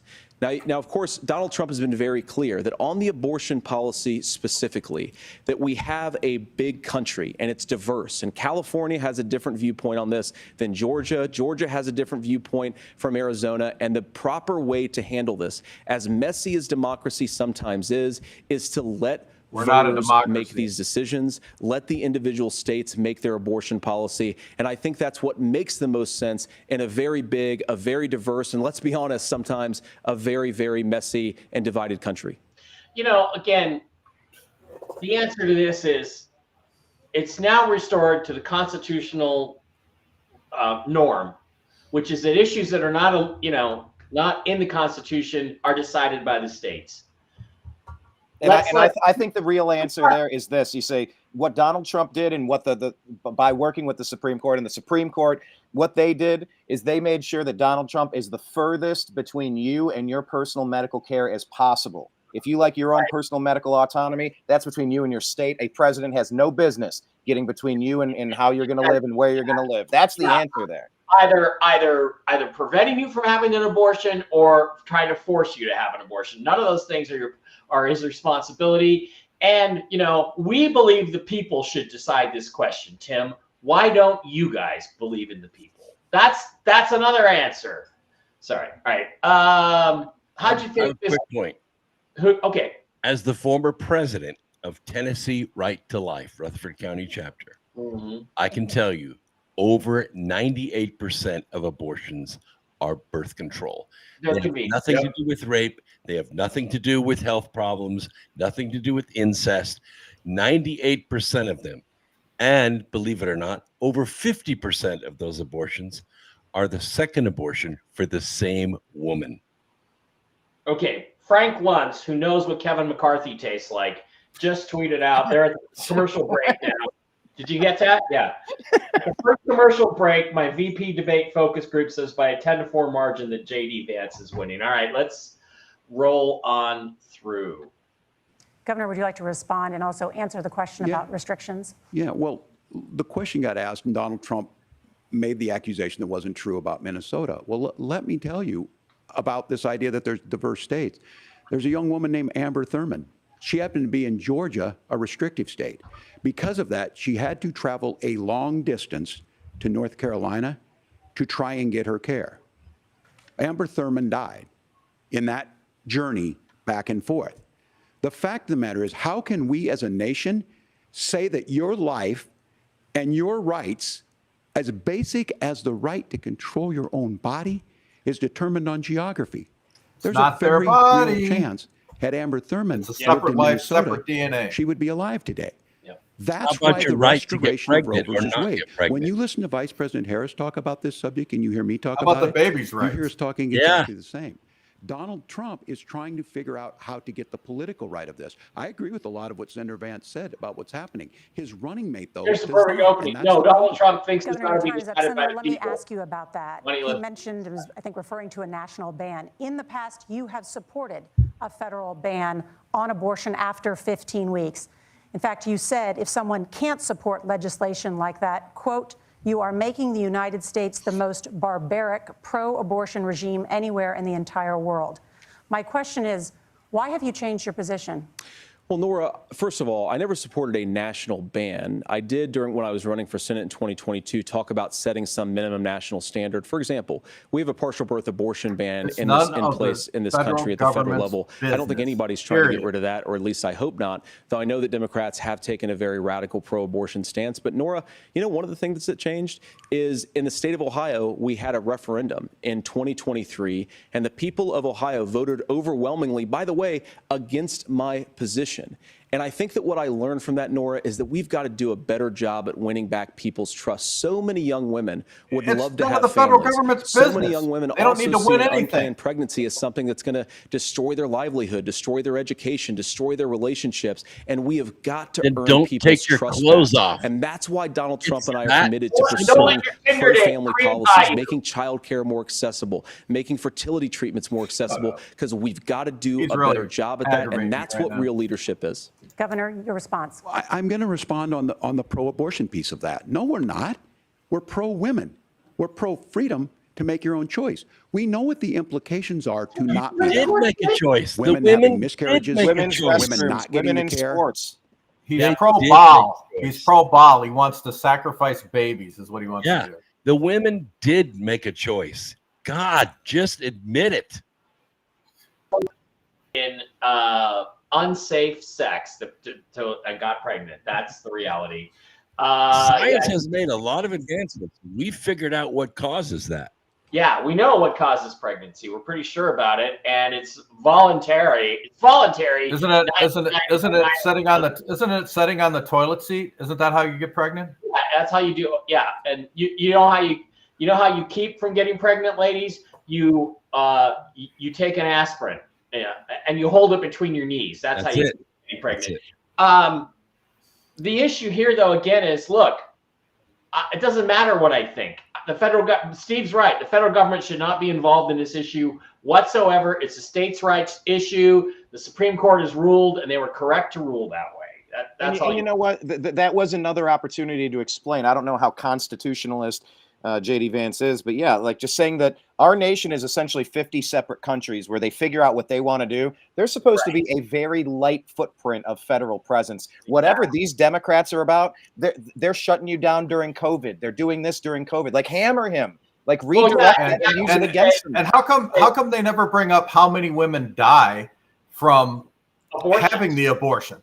Or they never bring that up. They say, oh, so-and-so died because she had to go to North Carolina from South Carolina. They never tell you how many pass away from getting the abortion. Right. Blake, you're pretty silent on this. I feel you have a differing opinion. What do you think? Why do you think Kamala Harris never had any kids? Because she used to be a dude. Blake? Well, I could have seen J.D. Vance slam this waltz on this issue. I'm disappointed again. Same thing that happened under Trump. They never called for a nationwide abortion ban, even though they act like it is. I think 15 weeks sounds like a pretty reasonable thing without getting too far down the rabbit hole. Also, let them get away with that Project 2025 bullshit, which certainly should have called them out on that one. You got to smack that down. Yeah. All right, back to it. Physicians feeling like they may be prosecuted for providing that care. And as far as making sure that we're educating our children and giving them options, Minnesota's a state with one of the lowest teen pregnancy rates. We understand that too. We know that the options need to be available, and we make that true. We also make it, we're a top 3 state for the best place to raise children. But these two things to try and say that we're pro-children, but we don't like this, or you guys are pro-abortion, that's not the case at all. We are pro-freedoms for women to make their choices, and we're going, and Kamala Harris is making the case, to make options for children more affordable, a $6,000 child tax credit, but we're not going to base that on the backs of making someone like Amber Thurman drive 600 miles to try and get health care. Senator? May I respond to that? First of all, Governor, I agree with you. Amber Thurman should still be alive, and there are a lot of people who should still be alive, and I certainly wish that she was. And maybe you're free to disagree with me on this and explain this to me, but as I read the Minnesota law that you signed into law, the statute that you signed into law, it says that a doctor who presides over an abortion where the baby survives, the doctor is under no obligation to provide life-saving care to a baby who survives a botched late-term abortion. That is, I think, whether you're pro-choice or pro-abortion, that is fundamentally barbaric. And that's why I use that word, Nora, is because some of what we've seen, do you want to force Catholic hospitals to perform abortions against their will? Because Kamala Harris has supported suing Catholic nuns to violate their freedom of conscience. We can be a big and diverse country where we respect people's freedom of conscience and make the country more pro-baby and pro-family. But please. Yes, Governor, please respond. Look, this is one where there's always something there. This is a very simple proposition. These are women's decisions to make about their healthcare decisions, and the physicians who know best when they need to do this. Trying to distort the way a law is written to try and make a point, that's not it at all. What was I wrong about, Governor? Please tell me, what was I wrong about? That is not the way the law is written. Look, I've given but this, how? I've given this advice on a lot of things, that getting involved, getting engaged, that's been misread, and it was fact-checked at the last debate. But the point on this is there's a continuation of these guys to try and tell women where to get involved. I use this line on this, just mind your own business. On this. Things worked best when Roe versus Wade was in place. When we do a restoration of Roe, that works best. That doesn't preclude us from increasing funding for children. It doesn't increase us from making sure that once that child's born, like in Minnesota, they get meals. They get early childhood education. They get health care. So the hiding behind we're going to do all these other things when you're not proposing them in your budget. Kamala Harris is proposing them. She's proposing all those things to make life easier for families. I asked a specific question, Governor. You gave me a slogan as a response. It's not the case. It's not true. That's not what the law says. So in what way? It with President Trump. In what way was it wrong? Gentlemen, there's a lot to discuss. We have to move on, and we're going to be right back with much more of the CBS News Vice Presidential debate in just a moment. Okay. Looks out of his depth.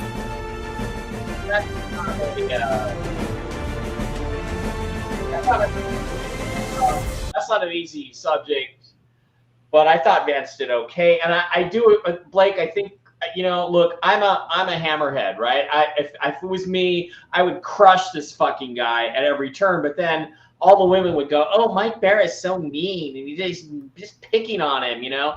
So I got a feeling Vance is really playing a little jujitsu here. He's being the nice guy while he is slaughtering him on the points. Blake, that's kind of how I feel about it. So I think that's the strategy he's using. All right. Anybody have any response? Well, I'll just say that issue. That's not. Look, this has turned into a testosterone party of Republicans. And it's the women are the party of the Democrats. It's not complete, of course, but it's gone that way. It's not an issue that is really going to poll super well for Republicans. And, you know, he had a chance to say, Trump is the furthest between you and your health care as possible. Once again, like that's the line. That's exact. I'm so sick of these guys. I'm sick of him already because it's none of the federal government's business, period. He has nothing to stand on. He has no business getting involved as a federal legislator. It's a states' right issue, and he should have shut his freaking mouth. Yep. Exactly right. All right, let's get back to it. Local law enforcement and local authorities to make those decisions. I think in some cases the answer is going to be yes, and in some cases the answer is going to be no. And the details really matter here, of course. For example, if a kid steals a gun, that's going to be different than if a parent hands over a gun knowing that their kid is potentially dangerous. But look, I want to just sort of speak as a father of three beautiful little kids, and our oldest is now in 2nd grade. And like a lot of parents, we send our kids to school with such hope and such joy and such pride at their little faces on the first day of school. And we know, unfortunately, that a lot of kids are going to experience this terrible epidemic of gun violence. And of course, our hearts go out to the families that are affected by this terrible stuff. And we do have to do better. And I think that Governor Walz and I actually probably agree that we need to do better on this. The question is just, how do we actually do it? Now, here's something that really bothers me and worries me about this epidemic of violence. The gross majority, close to 90% in some of the statistics I've seen, of the gun violence in this country is committed with illegally obtained firearms. And while we're on that topic, we know that thanks to Kamala Harris's open border, we've seen a massive influx in the number of illegal guns run by the Mexican drug cartel. So that number, the amount of illegal guns in our country is higher today than it was 3.5 years ago. But what do we do about the schools? What do we do to protect our kids? And I think the answer is, and I say this not loving the answer, because I don't want my kids to go to school in a school that feels unsafe or where there are visible signs of security. But I unfortunately think that we have to increase security in our schools. We have to make the doors lock better. We have to make the doors stronger. We've got to make the windows stronger. And of course, we've got to increase school resource officers, because the idea that we can magically wave a wand and take guns out of the hands of bad guys, it just doesn't fit with recent experience. So we've got to make our schools safer. And I think we've got to have some common sense bipartisan solutions for how to do that. Governor, you have 2 minutes.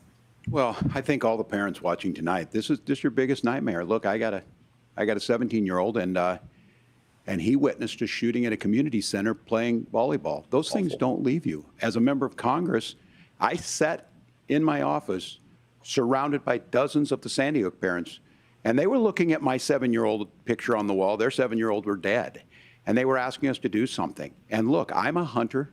I own firearms. The vice president is. We understand that the Second Amendment is there, but our first responsibility is to our kids to figure this out.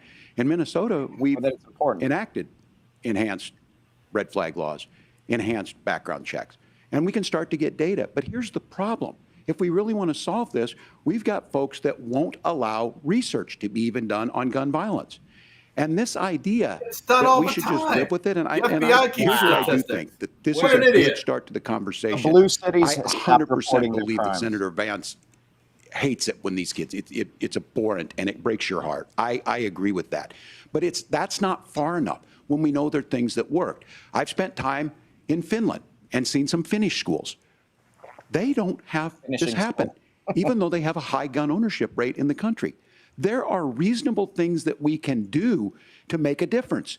It's not infringing on your Second Amendment. And the idea to have some of these weapons out there, it just doesn't make any sense.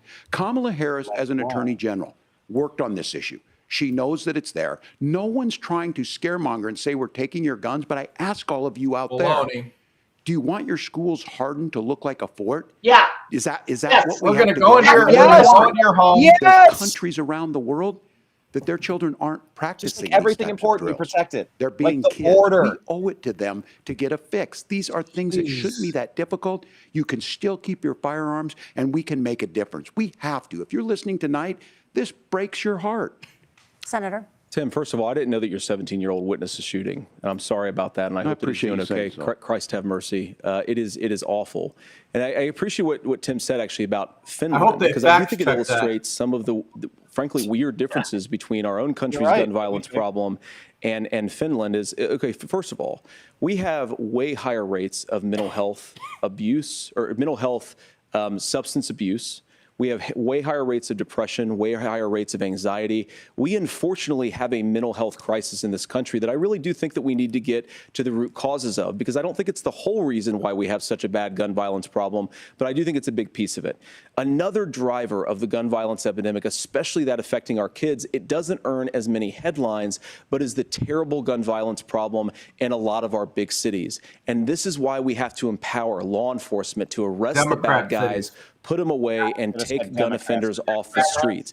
I think there's a whole host of things that we can do here, but I do think at our schools we've got to talk about more security. Senator, thank you. Governor, you previously opposed an assault weapons ban, but it's only later in your political career did you change your position. Why? Yeah, I sat in that office with those Sandy Hook parents. I've become friends with school shooters. I've seen it. Look, the NRA, I was an NRA guy for a long time. They used to teach gun safety. Friends with school shooters.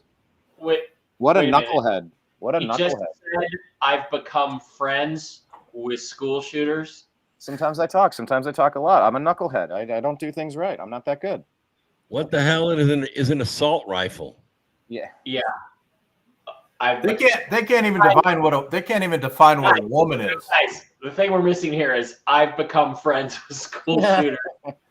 That's really bad. Unless he's talking about actually going into some sort of thing that I'm unaware of. That's a huge flub. That's weird. Yeah. Because he probably was friends with him. He was probably friends with the hitmen that went after football practice. Trump. That's not where we live today. And several things I want to mention on this is talking about cities and where it's at. The number one where the most firearm deaths happen in Minnesota are rural suicides. And we have an epidemic of children getting guns and shooting themselves. And so we have, and we should look at all of the issues. Making sure folks have health care and all that, but I want to be very careful. This idea of stigmatizing mental health, just because you have a mental health issue doesn't mean you're violent. And I think what we end up doing is we start looking for a scapegoat. Sometimes it just is the guns. People who don't have mental health issues, and there are things that you can do about it. But I do think that this is one, and I think this is a healthy conversation. I think there's a capacity to find solutions on this that work, protect Second Amendment, protect our children. That's our priority. Gentlemen, thank you. Margaret? Thank you, Nora. Let's turn now to the top contributor to inflation, the high cost of housing and rent. There's a shortage of more than 4 million homes in the United States, and that contributes to the high housing prices. Really Governor Walz, the Harris campaign promises a $25,000 down payment assistance for first-time home buyers and a $10,000 tax credit. They also promise to build 3 million new homes. Where are you building these homes, and won't handing out that kind of money just drive up prices higher? No, it's not handing out. We have, first, let me say this. This issue of housing, defaults, and I think those of you listening on this, the problem we've had is that we've got a lot of folks that see housing as another commodity. It can be bought up, it can be shifted, it can be moved around. Those are not folks living in those houses. Those of you listening tonight, that house is a big deal. I bought and owned one house in my life. My mom still lives in the house where I was. And when I think of a house, I'm thinking of Christmas services after midnight mass where you go with your family. We need to make it more affordable. And one of the things, as I said, this program that the Vice President is pushing forward and bringing a new way of approaching this is something we're doing in Minnesota from that lead. We in the state invested in making sure our housing was the biggest investment that we'd ever made in housing. It starts to make it easier. We cut some of the red tape. Local folks, look, we can't do it at the federal level, but local folks make it easier to build those homes. And then that down payment assistance. I can tell all of you out there, one of the, certainly for me, using the GI Bill was one thing, but a veteran's home loan, the big thing about a veteran's home loan is you don't have to pay the down payment. Those are things that make it there. Now, look, you're going to pay it back, and you're going to pay your mortgage. Those are things that we know in the long run, the appreciated value, the generational wealth that's created from it. And I will give Minneapolis an example. Minneapolis is the one city where we've seen the lowest inflation rates. We've seen a 12% increase in stock because we've put some of these things in, and we're implementing a state program to make sure we give some of that down payment assistance. We get it back from people because here's what we know. People with stable housing end up with stable jobs. People with stable housing have their kids able to get to school. All of those things in the long run end up saving our money. And that's the thing that I think we should be able to find some common ground in, but we can't blame immigrants for the only reason. That's not the case that's happening in many cities. The fact of the matter is that we don't have enough naturally affordable housing, but we can make sure that the government's there to help kickstart it, create that base. Governor, your time is up. Senator Vance, as far as your campaign's position, the promise is to seize federal lands to build homes, remove regulation, provide tax breaks, and cut back on immigration, which you say pushes up prices. Where are you going to build all the new homes you're promising, and what part of any of this plan will provide immediate relief? You have 2 minutes. Well, first of all, Tim just said something that I agree with. We don't want to blame immigrants for higher housing prices, but we do want to blame Kamala Harris for letting in millions of illegal aliens into this country, which does drive up costs, Tim. 25 million illegal aliens competing with Americans for scarce homes is one of the most significant drivers of home prices in the country. It's why we have massive increases in home prices that have happened right alongside massive increases in illegal alien populations under Kamala Harris's leadership. Now, Tim just mentioned a bunch of ideas.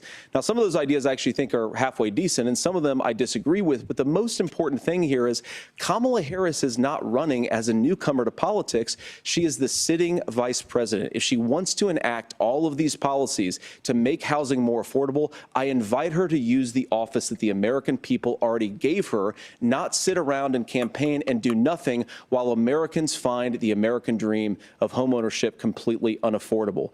Now, you asked, Margaret, what would immediately change the equation for American citizens if you lower energy prices? As Donald Trump says, drill, baby, drill. One of the biggest drivers of housing costs, aside from illegal immigration, is, think about it. If a truck driver is paying 40% more for diesel, then the lumber he's delivering to the job site to build the house is also going to become a lot more expensive. If we open up American energy, you will get immediate pricing relief for American citizens, not, by the way, just in housing, but in a whole host of other economic goods, too. Senator Vance, you still have 23 seconds there. Do you want to answer? Can I have it? Where, Governor, we will get to you in a moment. But Senator, where are you going to seize the federal lands? Can you clarify? Well, what Donald Trump has said is we have a lot of federal lands that aren't being used for anything. They're not being used for national park. They're not being used, and they could be places where we build a lot of housing. And I do think that we should be opening up building in this country. We have a lot of land that could be used. We have a lot of Americans that need homes. We should be kicking out illegal immigrants who are competing for those homes, and we should be building more homes for the American citizens who deserve to be here. Senator, your time is up. Governor, I do want to let you respond to the allegation that the Vice President is as far as letting in the housing itself. Well, I think it would be cool for Elon and Vivek and like for the Brain Trust to come up with, we got a couple hundred acres sitting here, let's build a cool city. What would a cool like we're stuck with ancient infrastructure from Boston just because it's always been there on cobblestone roads and stuff. I don't know. Yeah. It's kind of cool to start from scratch and not make it all woke and trash. Make it cool. Yeah. Make it good. Whatever that is. You're talking infrastructure. I don't want the federal government involved. I mean, that's why everything is so screwed up today. You know, if we had a free, fair economy, right? I mean, you can't even get a loan to build a home. You have to jump through all these hoops because of the federal government. I don't want them in my I don't want them in my wallet. I don't want them in my backyard. I want to be able to do what I want to do. It's federal, state, and local governments that are all trying to get money out of you, Brooks. Your expertness. I'm building a house right now, and I can tell you I've built 21 houses, my 21st house that I've built. The Democrats passed laws making it illegal for homeowners to borrow money from banks to build their own homes. It's against the law. And that means that I have to go to a general contractor to have my house built, which adds about 40% to the cost of the house. So I had to go all the way to Scottsville, Arizona, to a private company to borrow the money to build my own house. Which is ridiculous. It is absolutely ridiculous. And the Democrats put, I'm not kidding, 10,000 custom home builders out of a job overnight in North Carolina with that law. Okay. And it's that way nationwide. Well, of course, that's not true. And again, you have the facts. I guess we agreed not to fact check. I'll check it. That, look, crossings are down compared to when Donald Trump left office. But it's, again, blaming and not trying to find the solution. I was going to ask, though, on this question, are we going to drill and build houses in the same federal land? And I think when people hear federal lands, these are really important pieces of land. Now, Minnesota doesn't have a lot of federal lands. I know in the western part of the countries we do. There's not a lot of federal lands in and around Minneapolis, for example. So the issue is I don't understand the federal lands issue unless we see this, and I worry about this as someone who cares deeply about our national parks and our federal lands. Look, Minnesota, we protect these things. We've got about 20% of the world's fresh water. These lands protect. They're there for a reason. They belong to all of us. But again, this is when you view housing and you view these things as commodities.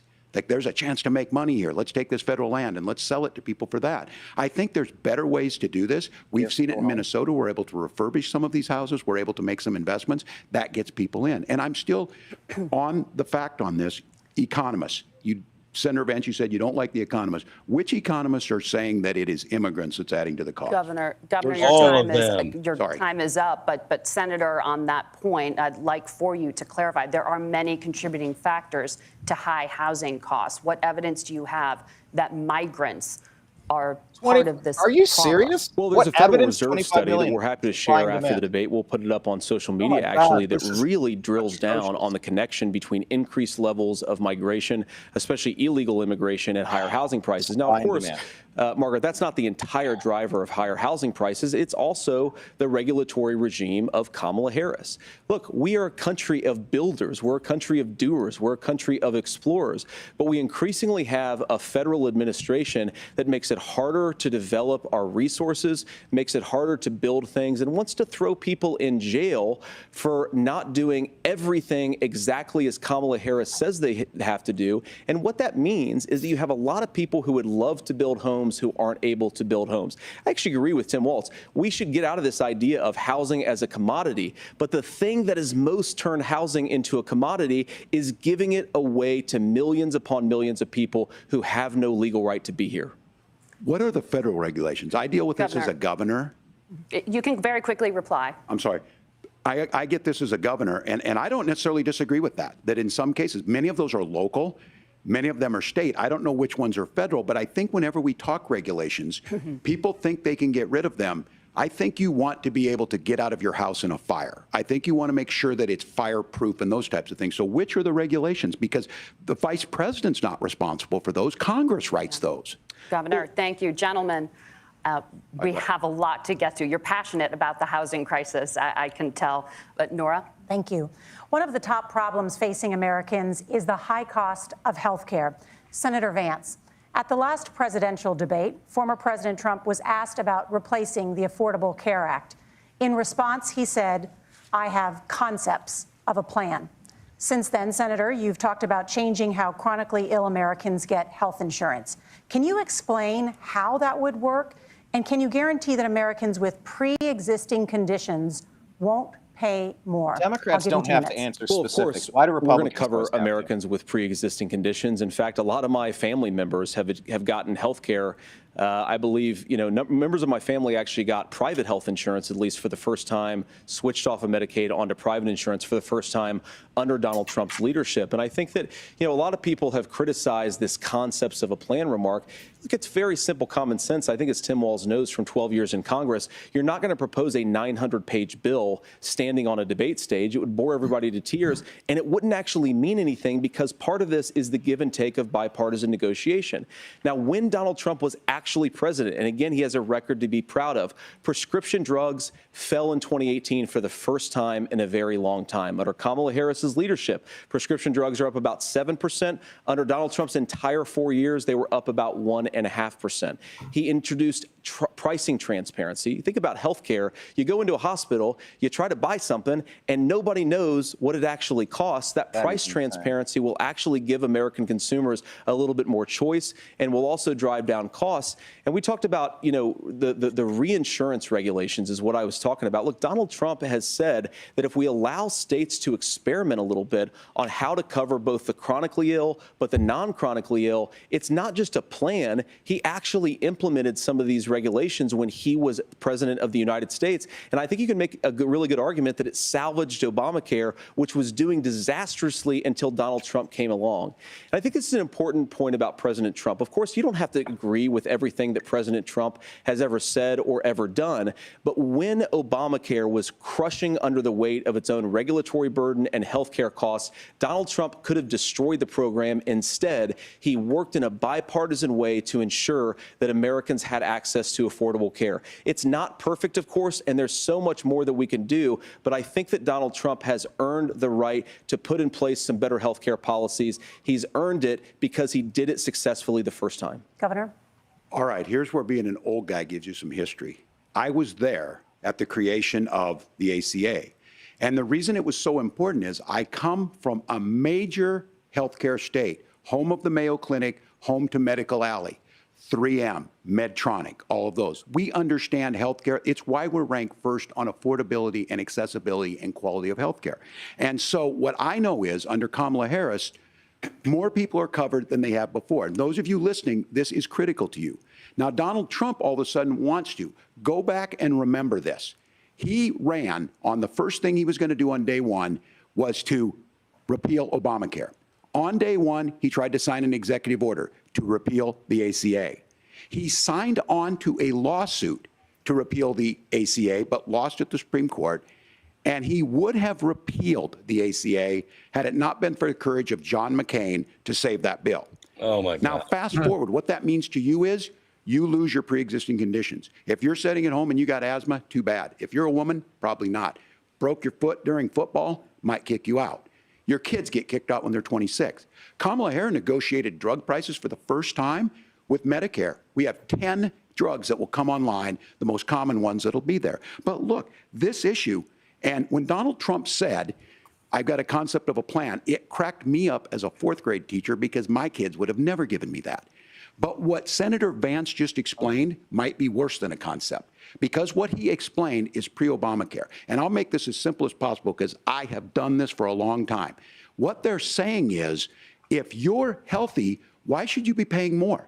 So what they're going to do is let insurance companies pick who they insure, because guess what happens? You pay your premium, it's not much. They figure they're not going to have to pay out to you. But those of you a little older, gray, got cancer, you're going to get kicked out of it. That's why the system didn't work. Kamala Harris will protect and enhance the ACA. Governor, thank you. Senator, you have not yet explained how you would protect people with pre-existing conditions or laid out that plan. Well, look, we currently have laws and regulations in place right now that protect people with pre-existing conditions. We want to keep those regulations in place, but we also want to make the health insurance marketplace function a little bit better. Now, what Governor Walz just said is actually not true. A lot of what happened, and the reason that Obamacare was crushing under its own weight, is that a lot of young and healthy people were leaving the exchanges. Donald Trump actually helped address that problem, and he did so in a way that preserved people's access to coverage who had pre-existing conditions. But again, something that these guys do is they make a lot of claims about if Donald Trump becomes president, all of these terrible consequences are going to ensue. But in reality, Donald Trump was president. Inflation was low. Take-home pay was higher. And he saved the very program from a Democratic administration that was collapsing and would have collapsed absent his leadership. He did his job, which is govern in a bipartisan way and get results, not just complain about problems, but actually solve them. Governor, did enrollment under the Affordable Care Act go up under the Trump administration? It's higher now that we've seen it go up. Look, people are using it. The system works. And the question about this of young people or whatever, that's the individual mandate piece of this. And Republicans fought tooth and nail saying, well, Americans should be free to do this. Well, then what happens is... So you think the individual mandate's a good idea? You shrink. I think the idea of making sure the risk pool is broad enough to cover everyone, that's the only way insurance works. When it doesn't, it collapses. You are asking pre-ACA where we get people out. Look, people know that they need to be on health care. People expect it to be there. And when we are able to make it, and we are making it this way, when we incentivize people to be in the market, when we help people who might not be able to afford it get there, and we make sure then when you get sick and old, it's there for you. Because I heard people say, well, I don't want to buy into Medicare or whatever. Good luck buying health care once you get past 70. So look, the ACA works. We can continue to do better. Kamala Harris did that. The way she made everything better was negotiating those 10 drugs on Medicare for the first time in American history. Thank you. Margaret? Can I address that? By the way, if anybody wants to sign up for Impact Healthcare, go to this link. I just put it in the chat. It's also in the description, MikeBarrow.acnibo. Go to the Impact Healthcare page. It's a health sharing insurance. It pays the doctor more. It costs you 1/3 of what regular insurance costs. You can go to any doctor anywhere on the planet. They will take it. Impact Healthcare. Go sign up if you need health insurance. It's 1,000,000 times less expensive. Yeah, Mike is exactly right. And Obamacare is not insurance. It's a loan. And if you die without paying that loan back, your kids have to pay it. There you go. And the other thing is, by decreasing federal regulations and making the market, making it where you have more insurance companies that can compete for your business, right, it lowers the price. But when you say, oh, only one insurance company or two insurance companies can provide medical care for a state, right. Your and it's going to be run by a federal health board that will decide that, oh, you're 62 years old, you don't need a hip. Nope. Marco, if you need health coverage, go to the link I just gave you. Impact Healthcare. Go to that link, sign up, or contact me elsewhere on social media. I'll help you get signed up if you want. It's about 1/3 the cost of regular health insurance. Medical cost sharing is not insurance. You're correct, Silver Slayer. It's 10 times better than health insurance. That's right. And the other thing that needs to be mentioned is that with Obamacare, once you reach a certain dollar amount, they stop paying. That's right. And it's all on you, 100%. Really? And if you have your knees replaced and you're 34 years old, you're going to pay those knees back. And if you can't pay it, your kids will pay it. That's Obamacare. In your house. All right, let's finish this up. I apologize. We're out of time. We have a number of subjects to discuss. Margaret? Let's talk about families in America. They keep repeating that line. There is a child care crisis in this country, and the United States is one of the very few developed countries in the world without a national paid leave program for new parents. Governor Walz, you've said that if Democrats win both the White House and Congress, this is a day one priority for you. How long should employers be required to pay workers while they are home taking care of their newborns? You have 2 minutes. Frank Luntz just posted, and again, I only bring up Frank Luntz because he's, he knows what Kevin McCarthy tastes like, and he's a douchebag Democrat. I've become friends with school shooters may be the worst line in any 2024 debate. How about any debate ever in history? All right, sorry, back to it. Yeah, well, that's negotiable, and that's what Congress worked. But here's what the deal is. Americans sitting out there right now, you may work for a big company. Look, we're home in Minnesota to some of the largest Fortune 500 companies. Kamala Harris knows that in California. Those companies provide paid family medical leave. One is, I think they're moral and they think it's a good thing, but it also keeps their employees healthy. We in Minnesota passed a paid family medical leave. You have a child, and I had to go back to work 5 days after my kids were born. This allows you to stay home a certain amount of time. Oh, the what physical we know trauma is of him that going gets back the child to work off to a after better his kid was start. The born. family works better. We stay in their employers. We get more consistency in I had that. to go back So to Kamala work the Harris night has made my it a children priority. were We born. implemented it in Minnesota, and we see growth. That's how you become a pro-business state. But the negotiations on it, and here's the issue. Those big companies are able to offer it. Those of you out there who don't have it, just imagine what happens if you get cancer or your child gets sick. We know what happens. You end up staying home. In some places, that means no paycheck because you've got no protection on that.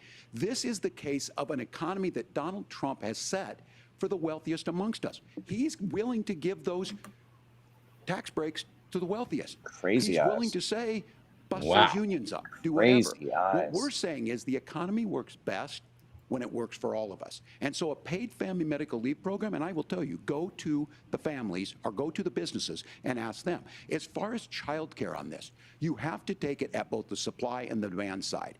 You can't expect the most important people in our lives to take either our children or our parents to get paid the least amount of money. And we have to make it easier for folks to be able to get into that business and then to make sure that folks are able to pay for that. We were able to do it in Minnesota, and I'm still telling you this. We were listed as the best state. We're still in crisis on this.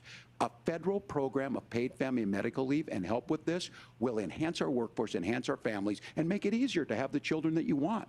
Governor, your time is up. Senator, do you support a national paid leave program? And if so, for how long should employers be mandated to pay their employees while they are home taking care of their newborn? You have 2 minutes. Yeah, well, first of all, Margaret, a number of my Republican colleagues and some Democrats, too, have worked on this issue. And I think there is a bipartisan solution here because a lot of us care about this issue. I mean, look, I speak from this very personally because I'm married to a beautiful woman who's an incredible mother to our 3 beautiful kids, but is also a very, very brilliant corporate litigator. And I'm so proud of her. But being a working mom, even for somebody with all of the advantages of my wife, is extraordinarily difficult. And it's not just difficult from a policy perspective. She actually had access to paid family leave because she worked for a bigger company. But the cultural pressure on young families and especially young women, I think makes it really hard for people to choose the family model they want. A lot of young women would like to go back to work immediately. Some would like to spend a little time home with the kids. Some would like to spend longer at home with the kids. We should have a family care model that makes choice possible. And I think this is a very important substantive difference between Donald Trump and Kamala Harris's approach. I mean, look, if you look at the federal programs that we have to support paid family leave right now, the Community Development Block Grant, and there's another. First of all, how about lowering taxes so that you can afford to live on one income. Right. One kind of childcare model. Yes, boost the value of our currency instead of inflating it.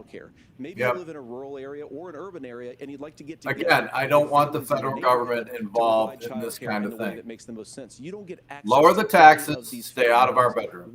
Because you know what's going to happen? Employers will stop hiring women of childbearing age. You got it.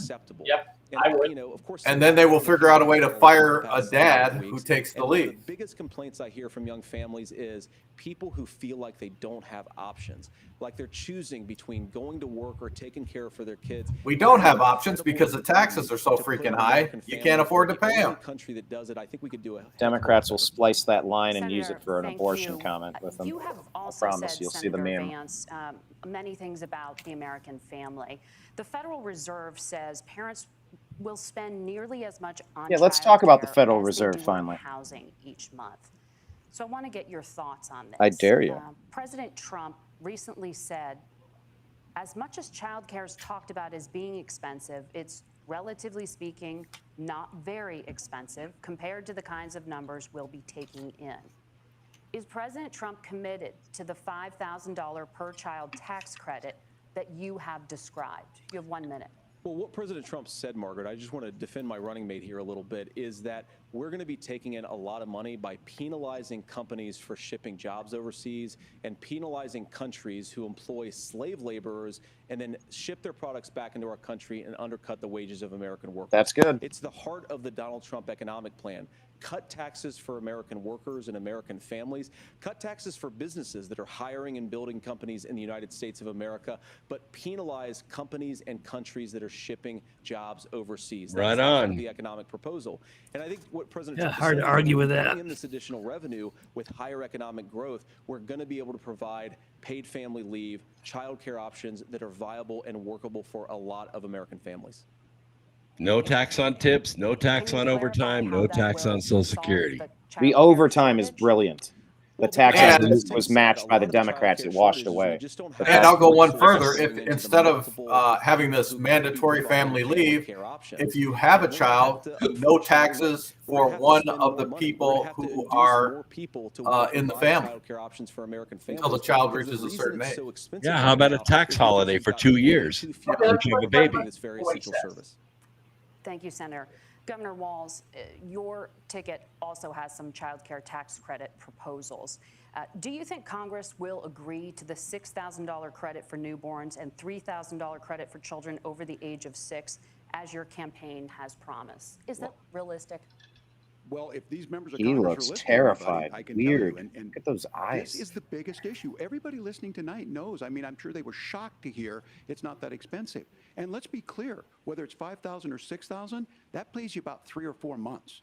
Let's be clear of where we're at on this. It's because we got out of an imbalance on this. We thought we were going to get by not paying people. I don't think Senator Vance and I are that far apart. I'm not opposed to what he's talking about on options. We've done scholarships types of things. $5,000 isn't crap. But the issue here is, the question you asked is, you're not going to pay for it with these tariffs. That's just adding another $4,000 on the family and taking less. So not only do they not get the money to pay for that, they're $4,000 in the hole. That's Wharton School. That's his alma mater. And so I think the issue here is, if those members of Congress, I can't believe they're not. When I go to businesses, sure, they'll talk about taxes sometime, but they will lead with childcare and they will lead with housing, because we know the problem is, especially in a state like Minnesota, we need more workers because our economy's growing. We need a stronger currency that goes farther. We need to move on. Nora? Let's talk about the state of democracy, the top issue for Americans after the economy and inflation. After the 2020 election, President Trump's campaign and others filed 62 lawsuits contesting the results. Judges, including those appointed by It's President about Trump standing. And none of them went to court. looked at the None evidence of them and said went to there was court. no widespread fraud.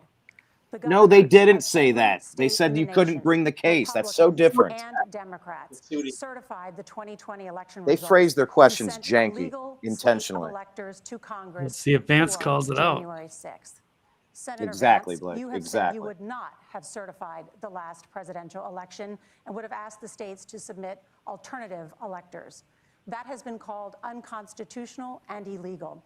Would you again seek to challenge this year's election results, even if every governor certifies the results? I'll give you 2 minutes. Well, Nora, first of all, I think that we're focused on the future. We need to figure out how to solve the inflation come crisis on. caused by Kamala Harris's policies, make housing affordable, make groceries affordable, and that's what we're focused on. But I want to answer your question. Could have talked about all of the fraud they're uncovering, the bloated voter rolls. Swing and a miss. Yikes. I'm from a middle-class family. Peacefully in the public square, and that's all I've said, and that's all that Donald Trump has said. Remember, he said that on January the 6th, the protesters ought to protest peacefully. And on January the 20th, what happened? Joe Biden became the president. Donald Trump left the White House. And now, of course, unfortunately, we have all of the negative policies that have come from the Harris-Biden administration. I believe that we actually do have a threat to democracy in this country, but unfortunately, it's not the threat to democracy that Kamala Harris and Tim Walz want to talk about. It is the threat of censorship. It's Americans casting aside. Oh my God! Come on, Vance, you missed the entire point. Technology companies silencing their fellow citizens, and it's Kamala Harris saying that rather than debate and persuade her fellow Americans, she'd like to censor people who engage in misinformation. I think that is a much bigger threat to democracy than anything that we've seen in this country in the last 4 years, in the last 40 years. Is this almost over? He's starting to irritate me. Given that I was raised by two lifelong blue-collar Democrats. Oh, shut up. He just said I'm from a middle-class. Jr. and He just did that in a different way. Leaders in the Democratic coalition, and of course, we realize he was raised by a middle-class psycho. We don't have to agree on every issue, but we're united behind a basic American First Amendment principle that we ought to debate our differences. We ought to argue about them. Okay, well, that's fair. I think Kamala Harris is engaged in censorship. He saved it with that part. Industrial scale. She did it during COVID. She's done it over a number of other issues, and that to me is a much bigger threat to democracy than what Donald Trump said when he said that protesters should peacefully protest on January the 6th. Governor? Weak. Well, I've enjoyed tonight's debate, and I think there was a lot of commonality here, and I'm sympathetic to misspeaking on things, and I think I might have with the senator. Me too, man. There's one though that this one is troubling to me, and I say that because I think we need to tell the story. Donald Trump refused to acknowledge this, and the fact is that I don't think we can be the frog in the pot and let the boiling water go up. He was very clear. I mean, he lost this election, and he said he didn't. 140 police officers were beaten at the Capitol that day. Oh my gosh. Where? And it wasn't just fact check that bastard. Come on. On the state Capitol grounds in St. 140 police officers were beat. You know, if that would have happened, it would have been on the front page of every newspaper and every social media outlet there is. That issue and Mike Pence standing there as they were chanting, "Hang Mike Pence." Mike Pence made the right decision. So I never heard that. I was there. I didn't hear that. I worked with kids long enough to know, and I said as a football coach, sometimes you really want to win, but the democracy is bigger than winning an election. You shake hands, and then you try and do everything you can to help the other side win. That's what was at stake here. Now, the thing I'm most concerned about is the idea that imprisoning your political opponents or laying the groundwork for people not accepting this. And a president's words matter. A president's words matter. Imprisoning your political opponents? So I think this Did he just bring that up? Our differences at the ballot box, keeping people who were at the demonstration in jail what happened without no trial. No trial in American history. Denying them just the most basic rights. Tried to overturn a fair election. 6 of them have died. And it was not a fair election. It was an election. In the same boat. I will tell you this, that when this is over, we need to shake hands this election, and the winner needs to be the winner. This has got to. Oh my God, they're going to cheat, guys. They're actually going to cheat. Not only that, they have protested every election they've lost. Yeah, the Democrats didn't do that in 2016. They didn't do it in 2016. They went to war with Trump for 4 years. Gave over power on January the 20th, as we have done for 250 years in this country. We are going to shake hands after this debate and after this election. And of course, I hope that we win, and I think we're going to win. But if Tim Walz is the next vice president, he'll have my prayers, he'll have my best wishes, and he'll have my help whenever he wants it. But we have to remember that for years in this country, Democrats protested the results of elections. Hillary Clinton in 2016 said that Donald Trump had the election stolen by Vladimir Putin because the Russians bought like $500,000 worth of Facebook ads. This has been going on for a long time. And if we want to say that we need to respect the results of the election, I'm on board. But if we want to say, as Tim Walz is saying, that this is just a problem that Republicans have had, I don't buy that. Yeah. Governor. January 6th was not Facebook ads. And I think a revisionist history on this. Look, I don't understand how we got to this point. But the issue it's called a coup. It's called a coup. Trump can do it. And all of us say there's no place for this. You overthrew Trump by fortifying the election. This idea that there's censorship to stop people from threatening to kill someone, threatening to do something, that's not censorship. Censorship is book banning. Who's threatened to kill who? Trying to kill someone. Who threatened to kill? I'm going to thank Senator Vance. I think this is the conversation they want to hear. And I think there's a lot of agreement. But this is one that we are. Posted by Donald Trump. Oh, wow.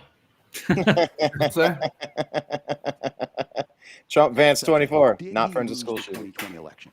Tim, I'm focused on the future. Did Kamala Harris censor Americans from speaking their mind in the wake of the 2020 COVID situation? That is a damning non-answer. It's a damning non-answer for you to not talk about censorship. Obviously, Donald Trump and I think that there were problems in 2020. We've talked about it. I'm happy to talk about it further. But you guys attack us for not believing in democracy. The most sacred right under the United States democracy is the First Amendment. You yourself have said there's no First Amendment right to misinformation. Kamala Harris wants to use the power of government and big tech to silence people from speaking their minds. That is a threat to democracy that will long outlive this present political moment. I would like Democrats and Republicans to both reject censorship. Let's persuade one another. Let's argue about ideas, and then let's come together afterwards. You can't yell fire in a crowded theater. That's the oh, test. come on. Test. Tim, fire in a crowded theater. You guys wanted to kick people off of Facebook for saying that toddlers shouldn't wear masks. Senator, the governor does have the floor. Fire in a crowded theater. That is criticizing the policies of the government, which is the right of every American. Senator, the governor does have the floor for 1 minute to respond to you. Yeah, well, I don't run Facebook. What I do know is the feds do run Facebook. Bullshit. And now bullshit. I'm pretty shocked by this. They even admitted it. Facebook even admitted it. It's not a debate. Yep. It's not anything anywhere that was laughable. other than in Donald Trump's world. Because look, when Mike Pence made that decision, they had special hotlines election to censor people. That's why Mike Pence isn't on this stage. What I'm concerned about is, you know what the response to this is? You ever notice that Mike Pence is the only member of the Trump administration who hasn't been investigated and charged by your DOJ? I wonder why that is, Tim. That's a good answer for that one. Stop. Don't let them use Pence. Where is the firewall with Donald Trump? Where is the firewall if he knows he could do anything, including taking an election, and his vice president's not going to stand to it? That's what we're asking you, America. Huh? Will you stand up? Will you keep your oath of office, even if the president doesn't? And I think Kamala Harris would agree. She wouldn't have picked me if she didn't think crazy I would do eyes again. Because of crazy course that's eyes. What we would do. Yep. So, America, I think you've got a really clear choice on this election of who's going to honor that democracy. Do a snapshot of the screen. You look crazy. He looks reasonable. Done deal. Thank you, gentlemen. Oh, we will be right back with both of our candidates. Trust the me. CBS News all over Twitter. The crazy eyes. Walls lost to the split screen. Oh, yes, he did. You mean W.C. Fields? Yeah. Vice presidential debate. It is now time for the closing statement. Senator Vance Go away, kid. won You're the bothering virtual me. coin toss and Good elected editing. to go last. So, Governor Walz, you are first. You have 2 minutes. Yeah, good. Thank you, Senator Vance. Thank you to CBS News. And most importantly, thank you to all of you. If you're still up and the folks who miss Dancing with Our Stars, I appreciate it. But look, and all you shooters, democracy matters. It matters that you're here. And I'm as surprised as anybody of this coalition that Kamala Harris has built. From Bernie Sanders to Dick Cheney. She's so grassroots. She's so grassroots. Yeah, nobody shows up to hear her speak. She has to pay people $600 a day. All right, let's bus them in. Guys, I want to hear this country and one where our politics can be better than it is. And I have to tell you, that better than it is the sense of optimism that there can be an opportunity economy that works for everyone, not just to get by, but to get ahead. And the idea that freedom really means something. Not the freedom of government to be in your bedroom or exam room, but the freedom for you to make choices about yourself. Now, look, we all know who Donald Trump is. He's told us, and as Maya Angelou said, believe him when he told you that. His first inaugural address talked about American carnage, and then he spent 4 years trying to maybe do that. Senator Vance tonight made it clear he will stand with Donald Trump's agenda. He will continue to push down that road. Excuse me. Kamala Harris gives us a different option. Now, I'll have to tell you, I'm going to be careful about the quotes, but there's one that Senator Vance said that does resonate with me. He said, Donald Trump makes the people I care about afraid. A lot of America feels that way. We don't need to be afraid. Franklin Roosevelt was right. All we have to fear is fear itself. Kamala Harris is bringing us a new way forward. She's bringing us a politics of joy. She's bringing real solutions for the middle class. Oh my God, he said it. Centering you at the heart of that. All the while asking everyone, join this movement, make your voices heard. Let's look for a new day where everybody gets that opportunity and everybody gets a chance to thrive. I humbly ask for your vote on November 5th for Kamala Harris. Governor Walz, thank you. Senator Vance, your closing statement. Well, I want to thank Governor Walz, you folks at CBS, and of course the American people for tuning in this evening. And one of the issues we didn't talk about was energy. And I remember when I was being raised by my grandmother, when she didn't have enough money to turn on the heat some nights because Ohio gets pretty cold at night and because money was often very tight. And I believe, as a person who wants to be your next vice president, that we are a rich and prosperous enough country where every American, whether they're rich or poor, ought to be able to turn on their heat in the middle of a cold winter night. That's gotten more difficult thanks to Kamala Harris's energy policies. I believe that whether you're rich or poor, you ought to be able to afford a nice meal for your family. That's gotten harder because of Kamala Harris's policies. I believe that whether you're rich or poor, you ought to be able to afford to buy a house. You ought to be able to live in safe neighborhoods. You ought to not have your communities flooded with fentanyl. And that, too, has gotten harder with because of Kamala Harris's policies. Now, I've been in politics long enough to do what Kamala Harris does when she stands before the American people and says that on day one, she's going to work on all these challenges I just listed. She's been the vice president for 3.5 years. Day one was 1,400 days ago, and her policies have made these problems worse. Yep. Now, I believe that we have the most beautiful country in the world. I meet people on the campaign trail who can't afford food, but have the grace and generosity to ask me how I'm doing and to tell me they're praying for my family. What that has taught me is that we have the greatest country, the most beautiful country, the most incredible people anywhere in the world. But they're not going to be able to achieve their full dreams with the broken leadership that we have in Washington. They're not going to be able to live their American dream if we do the same thing that we've been doing for the last 3.5 years. We need change. We need a new direction. We need a president who has already done this once before and did it well. Please vote for Donald Trump. And whether you vote for me or vote for Tim Walz, I just want to say I'm so proud to be doing this, and I'm rooting for you. God bless you, and good night. Senator Vance, thank you. And thank you both for participating in the only vice presidential debate of this election cycle. I'm Margaret Brennan. And I'm Nora O'Donnell. And a reminder, there are just 35 days until Election Day. Please. Yeah, I think Vance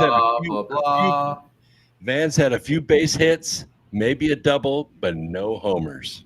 Nope. I don't agree with that. I think he had a couple of home runs, and I think Walz basically hit himself in the nuts with his own. There you go. I thought it was a massacre. It wasn't a massacre, Mike. It was 28-10 in a football analogy. It was an easy victory, but it should have been 42. It should have been a slaughter. It should have been. Okay, Steve, go ahead if you have something. No, it should have been a slaughter. I mean, the fact that, Vance kept repeating himself, he was walking away from the issues. He was, insisting like Walz that the federal government needs to get involved in the abortion process, et cetera, et cetera. Sorry, my computer is acting up. Sorry, buddy. Anyway, can you, God dang it. Anyway, so the whole point being that actually. Yeah. The whole point being is that I think he dropped the ball. He should have went for the throat and stopped trying to be, Mr. Nice Guy and pandering to Waltz. I agree with that to a certain extent. Brian, your thoughts? Yeah, I'll just say it's about temperament and vibes. Let's talk about that. Like, I think J.D. Vance, even keel, steady, polite, respectful, the opposite of all the Democrats have ever heard is that's a guy that wants to make it so you can't abort your baby. He's an evil monster who humps pillows on the sofa, and he's a demon and all this stuff. And if they tuned in, they're like, that's not even remotely close to what they've been saying about this guy. It's a nice counterbalance to Trump. And of course, nobody struck out harder than Tim Walz today. He really put his foot in his mouth on several occasions. A lot of big strikeouts when the moment counted. So he bounced the ball off of his foot and it bounced up into his nuts and took him out of the game. Brooks. Yeah, I totally agree with that. Walz didn't make any. I mean, he made so many faux pas. It wasn't even funny. Yeah. But he also stuck to his communist roots. And anybody watching the debate can see this, but I'm still going to be critical of Vance because he could have said, we have laws. We should have built the wall. He should have stuck with the policies and grabbed the MAGA torch and lit the damn place on fire with it. We have plenty of laws on the books. We have plenty of regulations on it. We don't need any more. Yeah, the thing about that too, Brooks, is that I can tell he was trying not to beat up on the guy because it's like the ladies don't like it when you beat up on the poor guy, but he went too easy on it. And he could have done that with the same nice guy smile thing that he did the whole event. The TV's Blake Wally, you get the final word, even though your name is now Mike Barra. I will fix that while you're talking. Well, I've been Mike Barra all night. I guess I have. Maybe I didn't adjust it, but that's all good. Proud to represent. Yeah, Walz didn't win anybody over tonight. I don't think he's not going to have a whole lot of highlights there. As people have pointed out, Brian, he's got crazy guys. He looks like a lunatic. Yeah, he was defeated by the split screen. No doubt about that. That's a great line right there. Yeah, so it's not going to look good. Yeah, it's like, Kennedy Nixon, but 10 times worse. Tweet that, right. And I hope somebody fact checks that his son was witness to a shooting. Right. Oh, he's already getting buried for that. Yeah. So, and I would agree with a lot of you guys are saying the same thing. But yes, J.D. Vance, very nice, very composed, very smart. But yeah, he had so many opportunities to just, crush this thing, and he let him off the hook. And a lot of his open things that were just right there, slam dunk it, hit it, got it, and they didn't mention it. It was shocking, but he's also let's remember he's a youngster in politics. He's not this is look, you got to have better preparation than that. You got to know what they're going to say about you. You just go through the list and you have your response. If he brings this up, this is what you say. Keep it short, keep it to the point, and then go back. Redirect bad questions. And I thought the moderators framed some of these questions completely disingenuously multiple times. I think when you have shitty questions, I think you should address the shitty questions first and then go into, by the way, I want to talk about this. And I was disappointed. Nobody talked about the Americans in Tennessee and North Carolina. A great line would have been, look, the difference between you and Donald Trump is on the ground right now in North Carolina, in Tennessee, in Georgia, where Americans are suffering. Kamala Harris went to a fundraiser with her $70,000 necklace on. You guys are nowhere to be found. And the $265 billion you sent to Ukraine in a war that was lost from day one, needs to go to the American people. Those are slam dunk lines, and it doesn't make you look like a bad guy. So I think there were missed opportunities. And he had probably a half a dozen great examples. Yeah. I mean, he had the fire in Hawaii. He had the train wreck in Ohio. He had tons of examples where the federal government stepped in, offered aid, and they were AWOL. Yeah. All right, guys. There were so many things I left on the table, but this made it more enjoyable having to sit through it. Thank you, guys. Brooks, it's great to have you back. Brian, it's been great for you sitting in for Brooks. Thank you for doing that. I don't know if we'll have you back because none of us really like you very much. He's way better looking than any of us. Brian, come back. Okay, they like me. They really like me. But we will have you on from time to time as anytime. Just let me know as things permit, and we appreciate you being here, Steve. Boss, you are an epic, awesome dude. You really had a lot to say tonight. Thank you for being so succinct and powerful in your presentation. And TV's Blake Wally, once again, the restrained journalist. You are an example, Blake, of how journalism should be in the future. So thank you all for being here. Thank you guys for watching. We appreciate it. Go to the CBD Gurus. Go to Impact Health Sharing. The link I put in the description and I put it in the chat. Have a great one. I'll be back tomorrow with Jen on Tell the Truth Wednesday. Come back, Brian. Well, he'll be back. We promise. All right, guys. Thank you so much for being